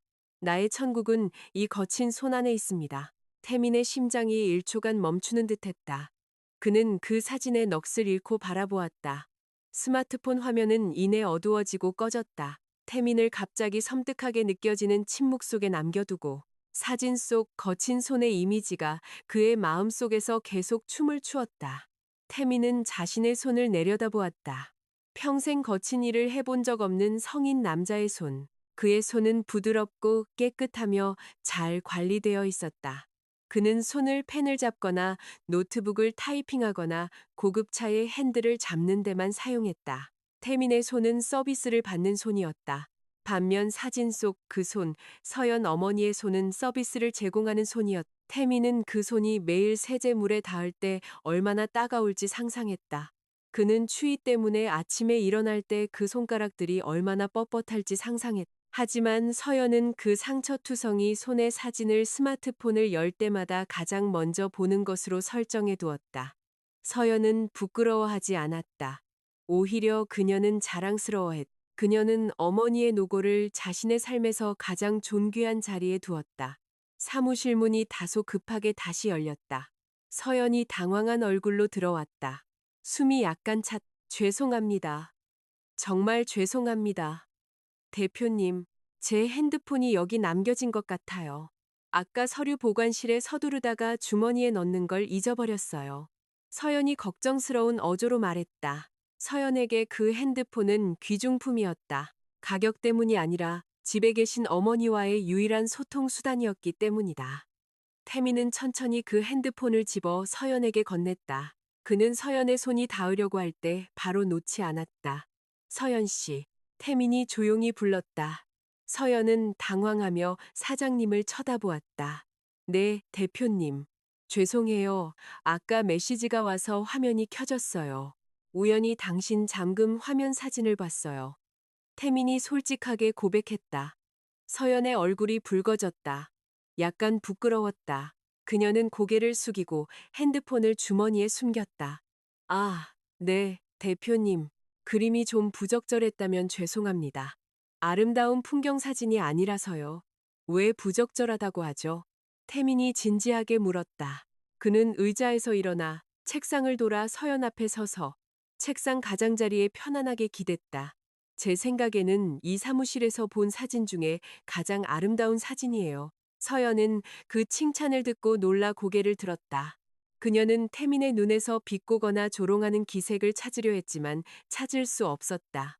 태민의 시선은 온화하고 진실했다. 당신 어머니 손인가요? 태민이 다시 물었다. 이번에는 목소리가 매우 부드러웠다. 서연은 천천히 고개를 끄덕였다. 자랑스러운 미소가 서서히 그녀의 얼굴에 다시 피어났다. 그녀는 다시 핸드폰을 꺼내 화면을 켜고 사랑이 가득한 눈으로 그 사진을 바라보았다. 네, 대표님. 저희 어머니 손이에요. 이 사진은 작년 설에 찍었어요. 그때 어머니께서 집에 오신 이웃들과 악수하기를 거부하셨어요. 어머니는 손을 등 뒤로 숨기셨어요. 손이 거칠고 피부가 벗겨져서 강판 같다고 부끄러워하셨어요. 어머니는 이웃들이 어머니 손에 닿는 것을 싫어할까봐 두려워하셨어요. 서연이 이야기했. 그 순간을 회상하며 그녀의 눈에 눈물이 고이기 시작했다. 태미는 주의 깊게 들었다. 그의 마음은 그 늙은 여성의 감정을 상상하며 아파왔다. 그래서 제가 어머니 손을 끌어당겼어요. 서연이 떨리는 목소리로 말을 이었다. 저는 모든 사람들 앞에서 그 손에 입을 맞췄어요. 저는 어머니께 말했어요. 엄마, 절대로 부끄러워하지 마세요. 이 손이 서연이를 아기 때부터 먹여 살렸어요. 이 손이 서연이가 학교에 가고 신발을 사고 맛있는 음식을 먹을 수 있도록 수천 벌의 옷을 짰어요. 서연이에게는 이건 거친 손이 아니라 황금 손이에요. 영웅의 손이에요. 서연의 눈가에서 눈물 한 방울이 흘러내려 뺨을 적셨다.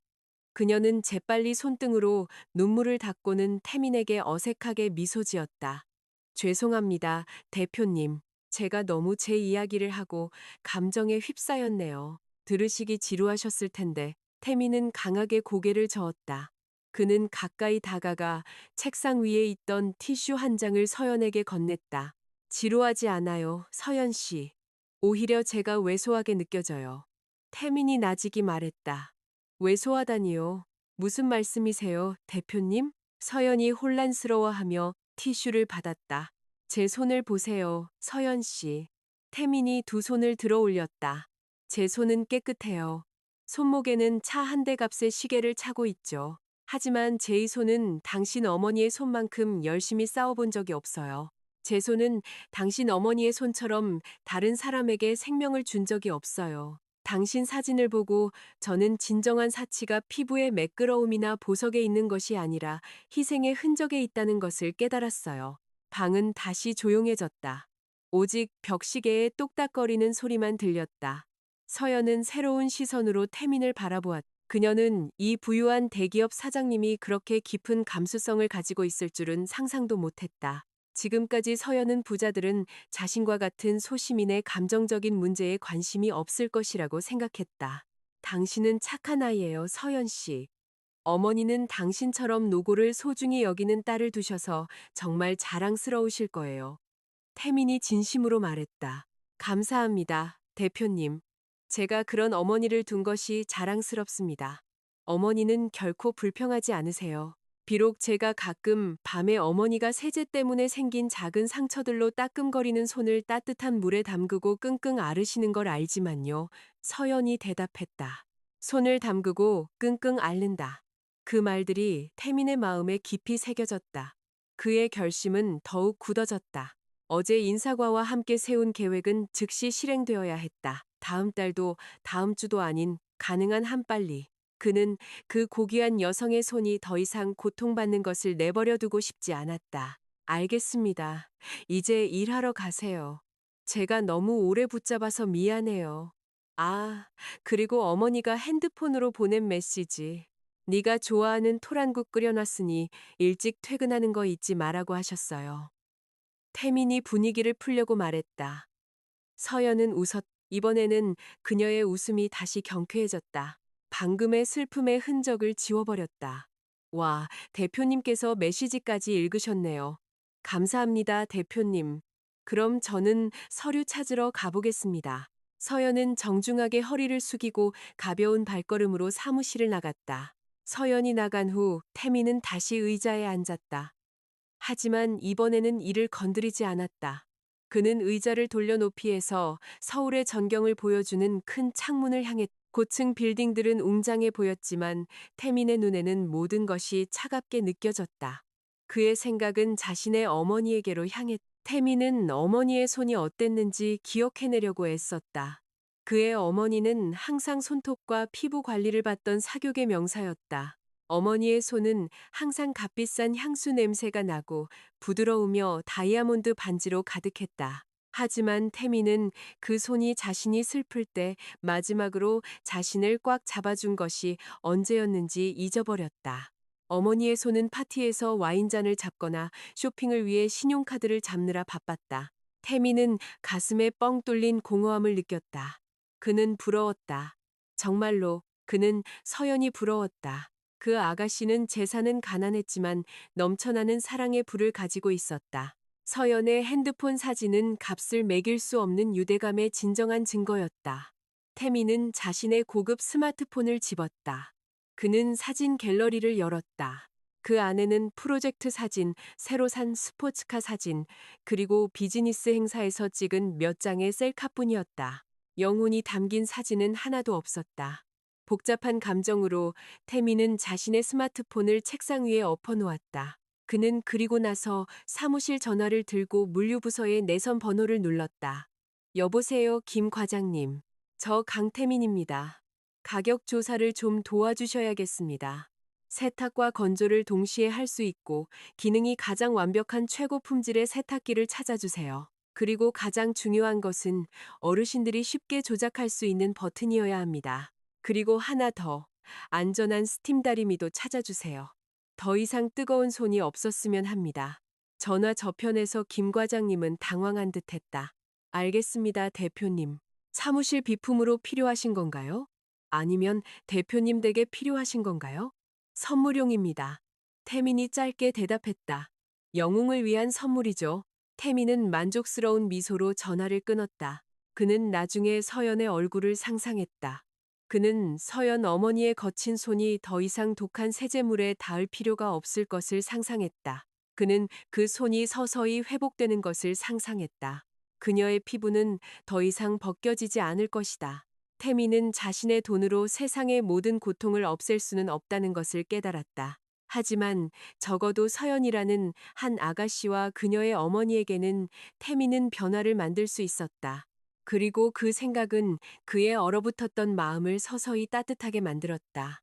그는 오늘 이전의 날들보다 더 인간적으로 느껴졌다. 밖에서는 해가 서서히 지고 아름다운 저녁 노을을 남겼다. 태미는 희망에 찬 눈으로 그 하늘을 바라보았다. 그는 내일을 기다릴 수 없었다. 그의 작은 깜짝 계획을 실행할 그날을 동정심이 아니라 거친 손에 대한 가장 높은 존경심에서 비롯된 깜짝 선물. 거친 손에 대한 대화가 있은 지 이틀 후 태산그룹 본사 사무실의 분위기는 평소와 같았다. 하지만 태민에게 오늘은 실행의 날이었다. 그는 넘치는 활력으로 평소보다 일찍 일어났다. 수십억 원짜리 계약에 서명할 때조차 좀처럼 느끼지 못했던 감정이었다. 오늘은 돈에 관한 것이 아니라 그에게 매우 개인적인 인도주의적 임무에 관한 것이었다. 20층에서 서연이 들어오는 우편물을 분류하느라 바빴을 때 그녀의 책상 전화가 울렸다. 표시등은 그 전화가 태민의 사무실에서 온 것임을 나타냈다. 서연은 재빨리 수화기를 들었다. 좋은 아침입니다, 대표님. 무엇을 도와드릴까요? 서연이 상쾌한 목소리로 인사했다. 좋은 아침이에요, 서연 씨. 지금 제 방으로 와줄 수 있어요? 중요한 이야기할 게 있어요. 아, 그리고 인사과의 박 부장님도 오셨으면 함께 모시고 오세요. 태민의 목소리는 진지했지만 그 안에 따뜻한 기운이 숨어 있었다. 서연의 심장이 약간 더 빨리 뛰었다. 인사부장을 동반한 갑작스러운 호출은 보통 좋은 징조가 아니었다. 그녀의 마음속에 부정적인 생각들이 스쳐 지나갔다. 자신이 치명적인 실수를 저질렀을까? 자신의 업무 성과가 불만족스럽다고 여겨졌을까? 서연은 그 걱정을 떨쳐내려 애썼다. 그녀는 길게 숨을 들이쉬고 블레이저를 정돈하며 마음속으로 기도했다. 그녀는 자신이 최선을 다해 일했다고 확신했다. 서연은 먼저 박 부장님의 사무실로 가서 태민의 메시지를 전했다. 그리고 나서 그들 둘은 나란히 대기업 총수의 사무실로 향했다. 중년의 자애로운 여성인 박 부장님은 서연이 이 회의의 안건에 대해 걱정스럽게 묻자 그저 신비로운 미소를 지을 뿐이었다. 걱정 말아요, 서연 씨. 강 대표님은 사람을 잡아먹지 않아요.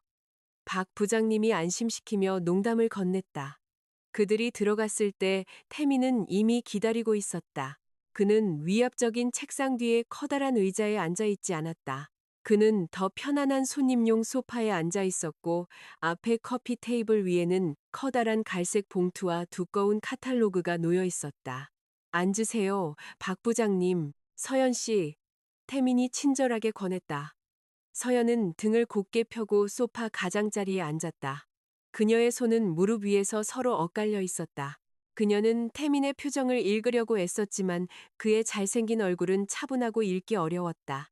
바로 본론으로 들어가죠. 태민이 말을 시작했다. 그는 서연을 뚫어지게 바라보았다.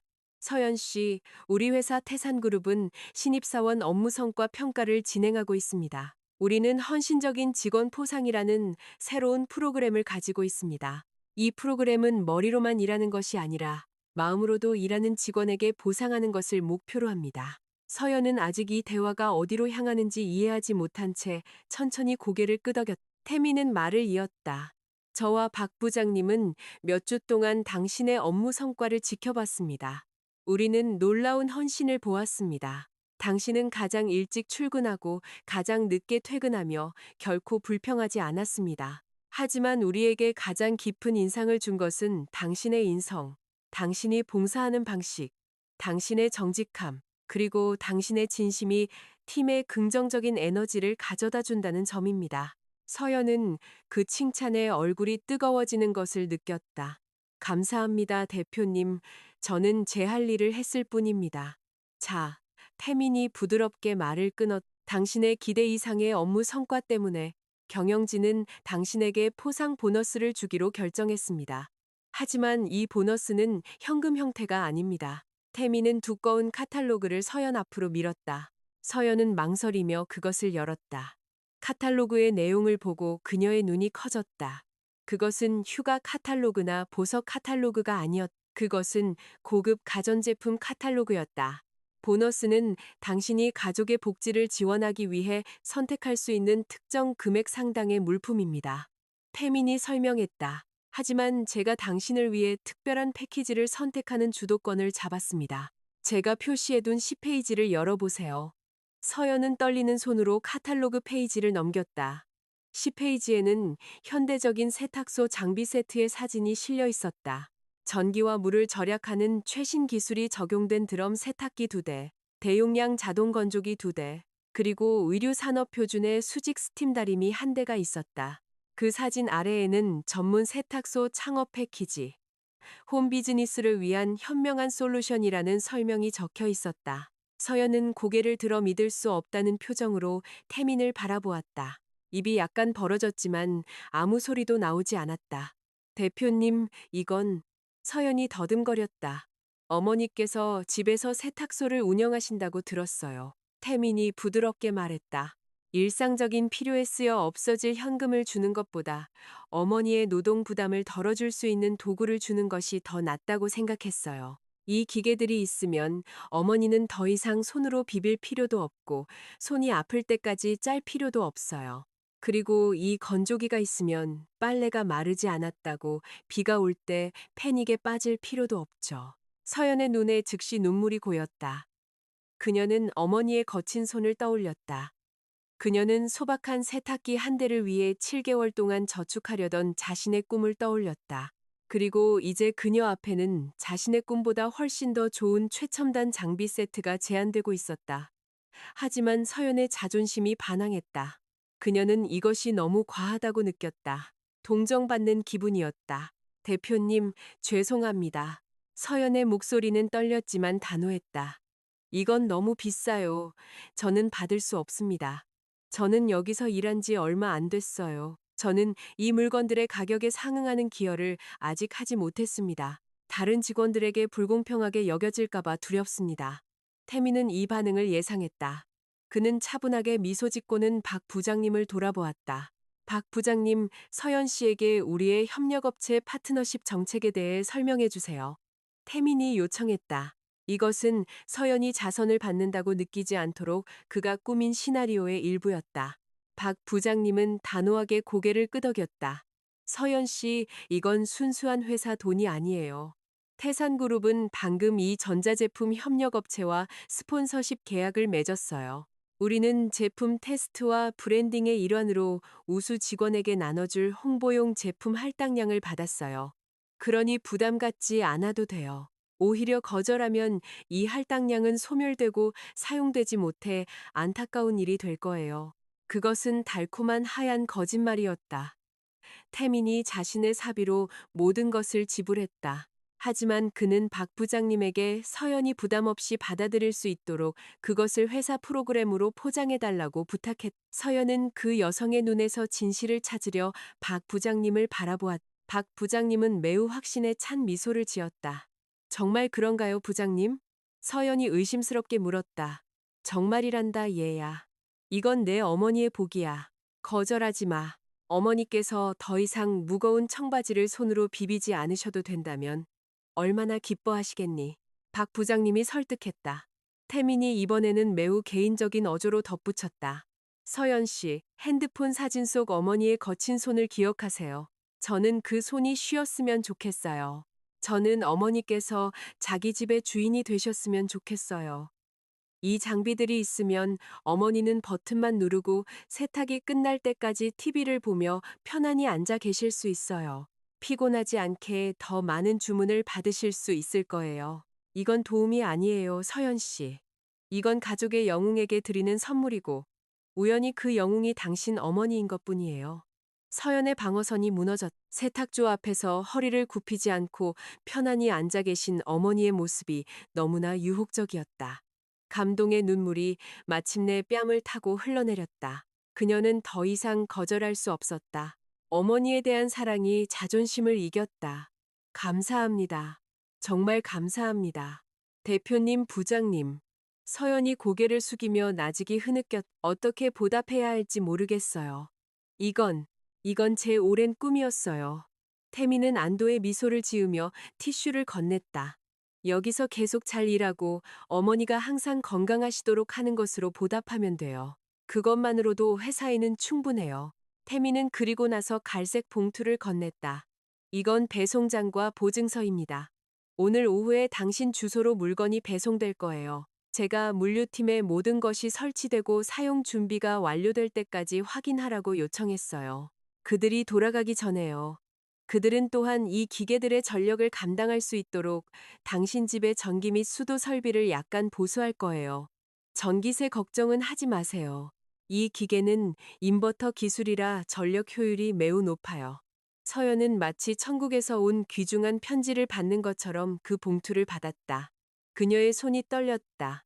오늘 오후에요. 대표님? 네. 그래서 오늘 오후 일시에 조기 퇴근 허가를 줄게요. 집에 가서 이 물건들을 맞이할 준비를 하고 어머니께 사용법을 설명해 드릴 수 있도록요. 태민이 말했다. 대표님, 정말 친절하시네요. 서연은 할 말을 잃었다. 이제 눈물 닦아요. 밖에서 사람들이 제가 당신을 꾸짖었다고 생각하겠어요. 태민이 분위기를 풀며 농담했다. 서연은 울음 사이로 웃었. 그녀는 사장님의 친절함 앞에서 자신이 너무 작게 느껴졌지만 동시에 그렇게 존중받는다는 것에 너무나 크게 느껴졌다. 오후 일시 정각, 서연은 서둘러 집으로 향했다. 그녀는 이 벅찬 감정을 혼자 느끼고 싶어서 회사 차를 이용하라는 제안을 거절했다.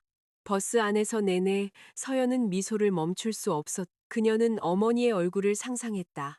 그녀는 그들의 삶을 바꿀 큰 놀라움을 상상했다.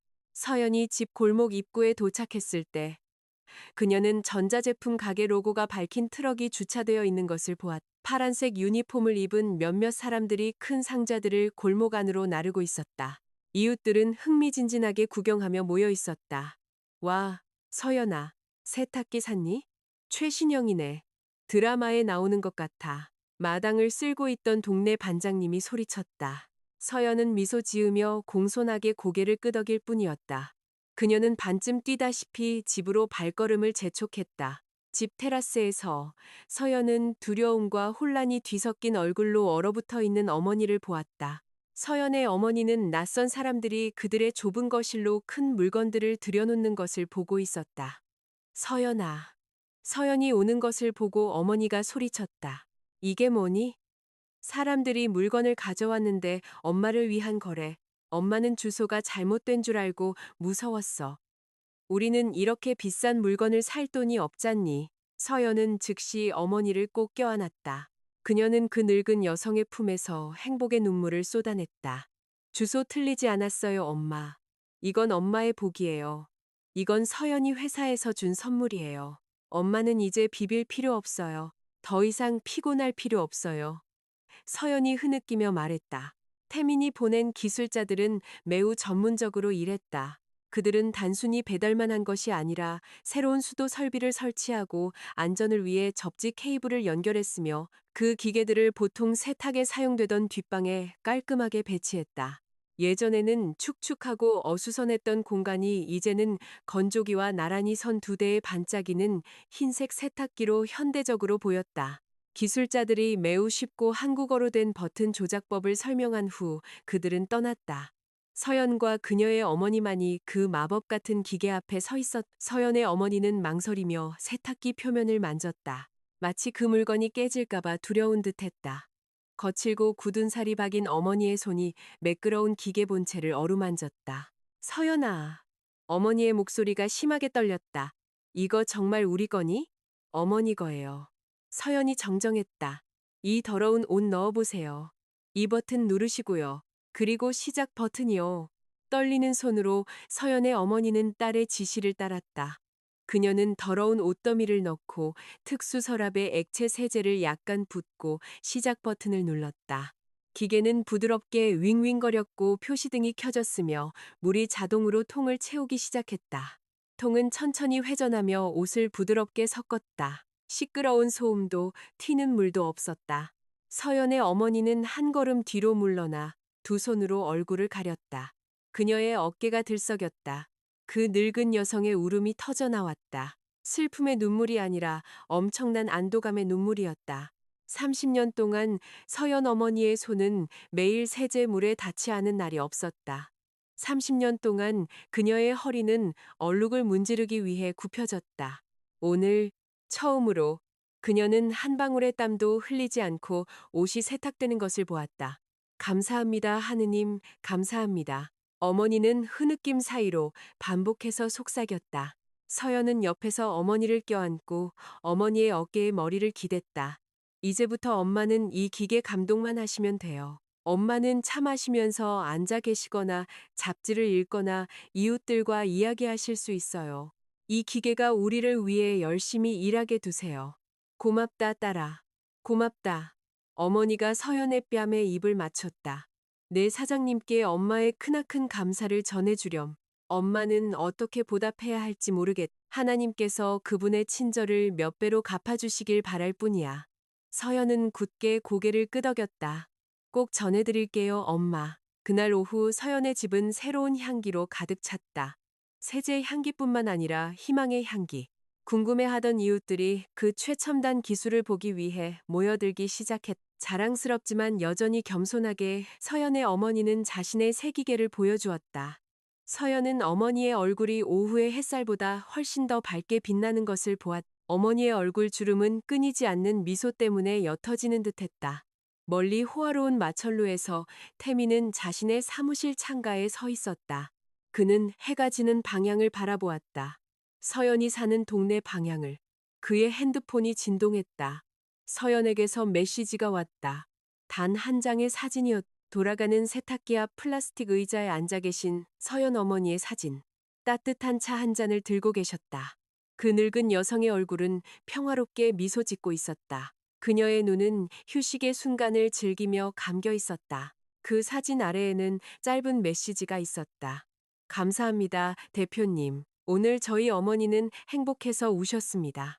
어머니의 손이 드디어 은퇴할 수 있게 되었습니다. 대표님은 저희 가족의 영웅이십니다. 태미는 그 사진을 오랫동안 바라보았다. 무의식적으로 그의 눈가가 젖었다. 그래, 강태민. 무엇이든 살 수 있는 남자. 방금 돈으로는 결코 살 수 없는 행복을 느꼈다. 다른 사람의 삶에 의미를 부여하는 행복. 태민은 짧지만 의미 있는 답장을 보냈다. 어머니께서 미소 지으시는 모습을 보니 기쁘네요, 서연 씨. 내일 어머니께서 만드신 도시락도 가져다 주세요. 집밥이 그립네요. 그는 핸드폰을 내려놓고 다시 저녁 노을을 바라보았다. 그의 마음은 가득 찼다. 그는 이것이 모든 것의 끝이 아니라는 것을 알았다. 이것은 그의 삶의 새로운 장의 시작이었다. 그가 그 소박한 가족의 일부가 되고 싶어 하는 장.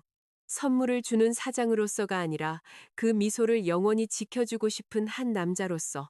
시간은 마치 강물이 바다로 조용히 흘러가듯 느껴지지 않게 흘러갔다. 마법 같은 세탁기들이 서연의 집에 도착한 지 3개월이 지났다. 골목 끝 작은 단층집의 삶은 서서히 변했다. 부유하고 호화로워진 것이 아니라 더 인간적이고 미소로 가득 차게 되었다. 서연 어머니의 세탁소는 번창했다. 태민이 선물한 최첨단 세탁기와 건조기 덕분에 서연 어머니는 허리 통증이나 손에 쓰라림 없이 이전보다 3배나 많은 주문을 처리할 수 있었다. 깨끗하고 향기로우며 빨리 마르는 세탁 품질 덕분에 고객들이 점점 더 많이 찾아왔다. 심지어 서연 어머니는 이제 고객을 맞이하기에 더 나은 집 앞 부분을 약간 보수할 돈을 모을 수 있게 되었다. 하지만 가장 아름다운 변화는 그 사업의 매출이 아니라 서연 어머니 자신의 얼굴에 있었다. 예전에 그녀의 얼굴을 장식했던 피로의 흔적은 이제 서서히 사라지고 상쾌하고 건강한 혈색으로 대체되었다. 예전에 거칠고 갈라지고 자주 상처 입었던 그녀의 손은 이제 회복되기 시작했다. 서연 어머니는 서연이 사준 보습 연고를 부지런히 발랐고 그녀의 손 피부는 서서히 다시 부드러워졌다. 비록 과거의 투쟁의 흔적은 희미하게 남아 있었지만 태산그룹 사무실에서 태민과 서연의 관계 또한 달콤하지만 정중한 진화를 겪었다. 그들은 근무 시간 동안 상사와 부하 직원으로서의 전문성을 계속 유지했다. 서연은 여전히 재빠른 행정 직원이었고 태민은 여전히 위험 있는 리더였다. 하지만 그들 사이에는 말 없는 언어가 오갔다.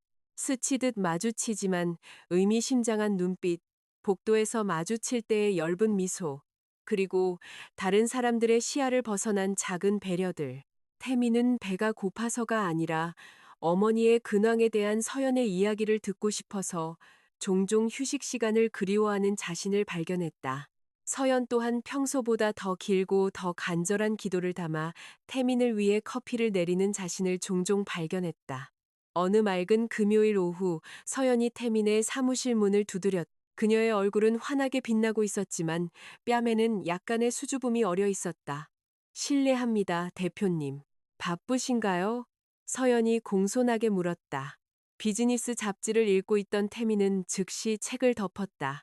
당신을 위해서는 항상 시간이 있어요, 서연 씨.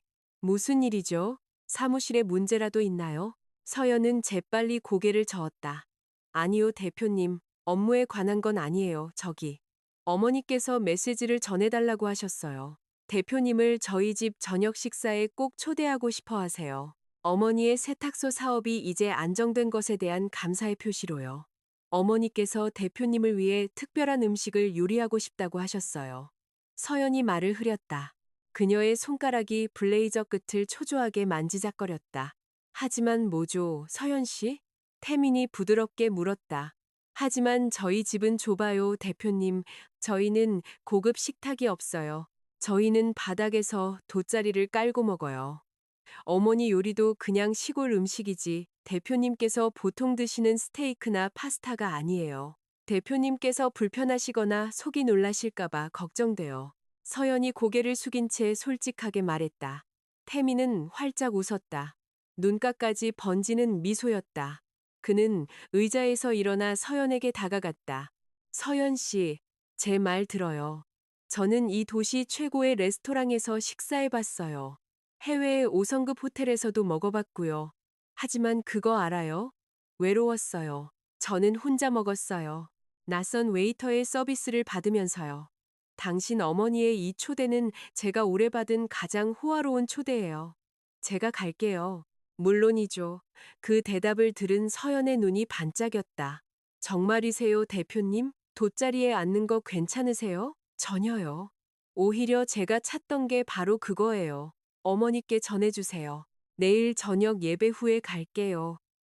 그리고 이상한 거 요리하지 말라고도 전해주세요. 그냥 평소에 드시는 거 요리하시라고요. 저는 당신들 가족의 일원이 되는 기분을 느껴보고 싶어요. 태민이 단호하게 말했다. 그 토요일 밤, 태민은 다른 기분으로 준비했다. 그는 딱딱한 고급 정장을 입지 않았다. 그는 소박한 무늬의 긴팔 바틱 셔츠와 편안한 면바지를 선택했다. 그는 집주인을 존중하기 위해 단정하게 보이고 싶었지만 거리를 만드는 눈에 띄는 모습은 피하고 싶었다.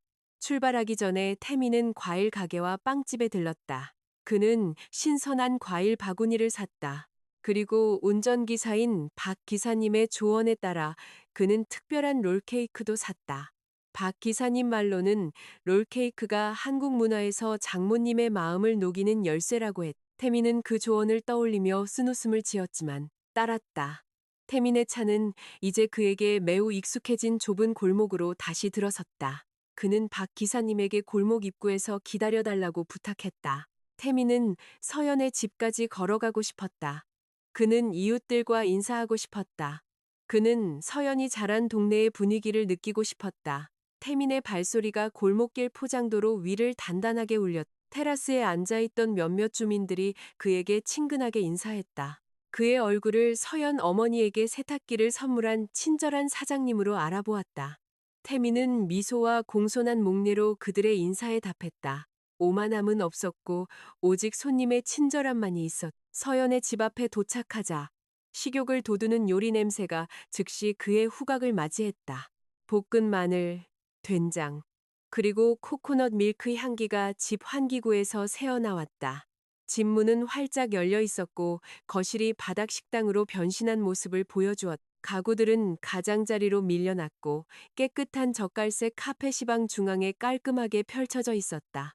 안녕하십니까? 태민이 부드럽게 인사했다. 안녕하세요. 어서 오세요. 강 대표님 들어오세요. 서연 어머니가 허둥지둥 나와 맞이했다. 그 여성의 얼굴은 매우 밝았고 소박하지만 단정한 최고의 드레스를 입고 있었다. 서연이 부엌 쪽에서 아이스티가 담긴 쟁반을 들고 나타났다. 그녀는 정중한 실내복을 입고 있었고 두꺼운 화장기 없는 얼굴이었지만 그녀의 자연스러운 아름다움은 오히려 더욱 빛났다. 안녕하세요, 대표님. 앉으세요. 서연이 달콤한 미소로 권했다. 태미는 테라스에서 신발을 벗고 안으로 들어가 카페 뒤에 다리를 꼬고 앉았다. 그는 가져온 선물을 건넸다. 어머니와 서연 씨를 위한 작은 선물입니다. 나중에 차와 함께 드실 롤케이크도요. 태민이 말했다. 어머나 대표님, 뭘 이런 걸 다. 대표님께서 이미 저희에게 너무 많은 것을 주셨는데. 감사합니다. 복 많이 받으세요. 서연 어머니가 눈시울을 붉히며 선물을 받으며 기도했. 저녁 식사가 시작되었다. 음식은 정말 소박했지만 훌륭했. 따뜻하고 김이 모락모락 나는 흰쌀밥, 진한 된장 국물에 된장찌개, 바삭하게 구운 생선구이, 바삭한 김치전, 매콤한 김치, 그리고 신선한 나물이 있었다. 은수저는 없었다. 그들은 손으로 먹었다. 맨손 식사라고 불리는 전통이었다. 처음에는 서연이 태민이 어색해할까봐 걱정했지만 알고 보니 그 남자는 매우 유연했다. 태민은 손을 씻고 밥과 반찬을 맛있게 먹었다. 정말 맛있어요, 어머님. 태민이 첫 숟가락을 뜬 후 진심으로 칭찬했다. 된장찌개가 구수하고 양념이 잘 배어 있네요. 어떤 식당에서도 이렇게 맛있는 된장찌개를 먹어본 적이 없어요. 서연 어머니는 경쾌하게 웃었다. 그녀의 요리가 칭찬받아 매우 행복해 보였다. 대표님께서 좋아하시니 다행입니다. 이건 서연이 할머니 때부터 내려오는 비법이에요. 비결은 믹서가 아니라 손으로 빻은 양념에 있어요. 그 저녁 식사 분위기는 매우 따뜻했다. 그들은 많은 이야기를 나누었다. 주식에 대한 것도, 고층 빌딩 프로젝트에 대한 것도, 사무실 정치에 대한 것도 아니었다. 그들은 시장의 고추 가격, 점점 살이 찌는 서연의 고양이, 그리고 방금 아기를 낳은 옆집 이웃에 대해 이야기했다. 태민에게는 매우 의미 있게 느껴지는 가벼운 대화들이었다. 태민은 그동안 차가웠던 마음의 벽이 서서히 무너지는 것을 느꼈다. 이 좁은 집에서 그는 답답함을 느끼지 않았다. 오히려 그는 안도감을 그는 있는 그대로 받아들여진다고 기업 총수 강태민으로서가 아니라 김치를 좋아하는 평범한 인간 강태민으로서. 식사가 끝나자 서연은 더러운 접시를 치웠다. 한편 서연 어머니는 따뜻한 차와 태민이 가져온 롤케이크를 내왔다. 밖에서는 이슬비가 내리기 시작했다. 집안의 아늑한 분위기를 더했다. 태민은 자세를 바로잡고 서연 어머니를 마주 보았다. 그의 얼굴은 약간 더 진지해졌지만 여전히 온화했다. 그의 심장은 외국인 투자자들 앞에서 발표할 때보다 더 세게 뛰었다. 어머님, 태민이 조용히 불렀다. 네, 강 대표님. 차가 부족한가요? 어머니가 걱정스럽게 물었다. 아니요, 어머님. 모든 것이 완벽합니다. 모든 것이 완벽하게 느껴져서 제가 하고 싶은 말이 있습니다. 태민은 용기를 내기 위해 길게 숨을 들이마셨다. 그는 방금 부엌에서 돌아와 어머니 옆에 앉은 서연을 힐끗 보았다. 어머님, 서연 씨, 저는 어릴 때부터 부유하게 살았습니다. 제 집은 크고 차는 많으며 제 저축은 칠 대가 먹고 살기에 충분합니다. 하지만 솔직히 저는 종종 가난하다고 느꼈습니다. 태민이 고백을 시작했다. 서연 어머니와 서연은 태민의 대화 방향에 당황하며 서로를 쳐다보았다. 저는 평온함이 가난합니다. 저는 따뜻함이 가난합니다. 제 큰 집으로 돌아갈 때마다 저를 맞이하는 것은 침묵과 에어컨의 차가운 공기뿐입니다. 저는 이야기할 곳도 진심으로 저를 기다려주는 사람도 없습니다. 태민은 서연 어머니를 뚫어지게 바라보았다. 제가 서연 씨를 만났을 때 저는 제 삶에서 잃어버린 것을 보았습니다. 서연 씨는 놀라운 마음의 불을 가지고 있습니다. 그녀는 돈을 위해 일하는 것이 아니라 어머니를 공경하기 위해 일합니다. 그리고 제가 어머님을 보았을 때 저는 서연 씨의 힘의 원천을 보았습니다. 이 소박한 집에서 두 분은 제 돈으로 살 수 없는 행복을 가지고 계십니다. 태민의 목소리는 억눌린 감정 때문에 약간 떨렸다. 오늘 밤 어머님과 서연 씨와 함께 된장찌개를 먹으면서 저는 이상한 포만감을 느꼈습니다. 배만 부른 것이 아니라 마음도 가득 찼습니다. 집에 온 기분입니다. 서연은 얼굴을 숙였다. 그녀의 눈이 젖기 시작했다. 그녀는 사장님의 말 한마디 한마디에 담긴 진심을 느낄 수 있었다. 태민은 그리고 나서 셔츠 주머니를 뒤졌다. 그는 작고 짙은 파란색 벨벳 상자를 꺼냈다. 눈을 멀게 할 만큼 거대한 다이아몬드 반지 상자가 아니라 소박하지만 우아한 반지 상자였다. 그는 아직 열지 않은 채 그 상자를 서연 어머니 앞에 놓았다. 어머님, 저는 제가 서연 씨의 상사일 뿐이라는 것을 압니다. 아마도 저는 여러분과 다른 세상 사람처럼 보일지도 모릅니다. 하지만 한 가지만 허락해 주십시오. 저는 더 이상 명령만 내리는 상사가 되고 싶지 않습니다. 저는 어머님의 아들이 되고 싶습니다. 저는 어머님의 미소를 함께 지켜나갈 남자가 되고 싶습니다. 저는 매일 어머님의 요리를 먹는 사람이 되고 싶습니다. 서연 어머니는 손으로 입을 가렸다. 감동의 눈물이 주름진 뺨을 타고 흘러내렸다.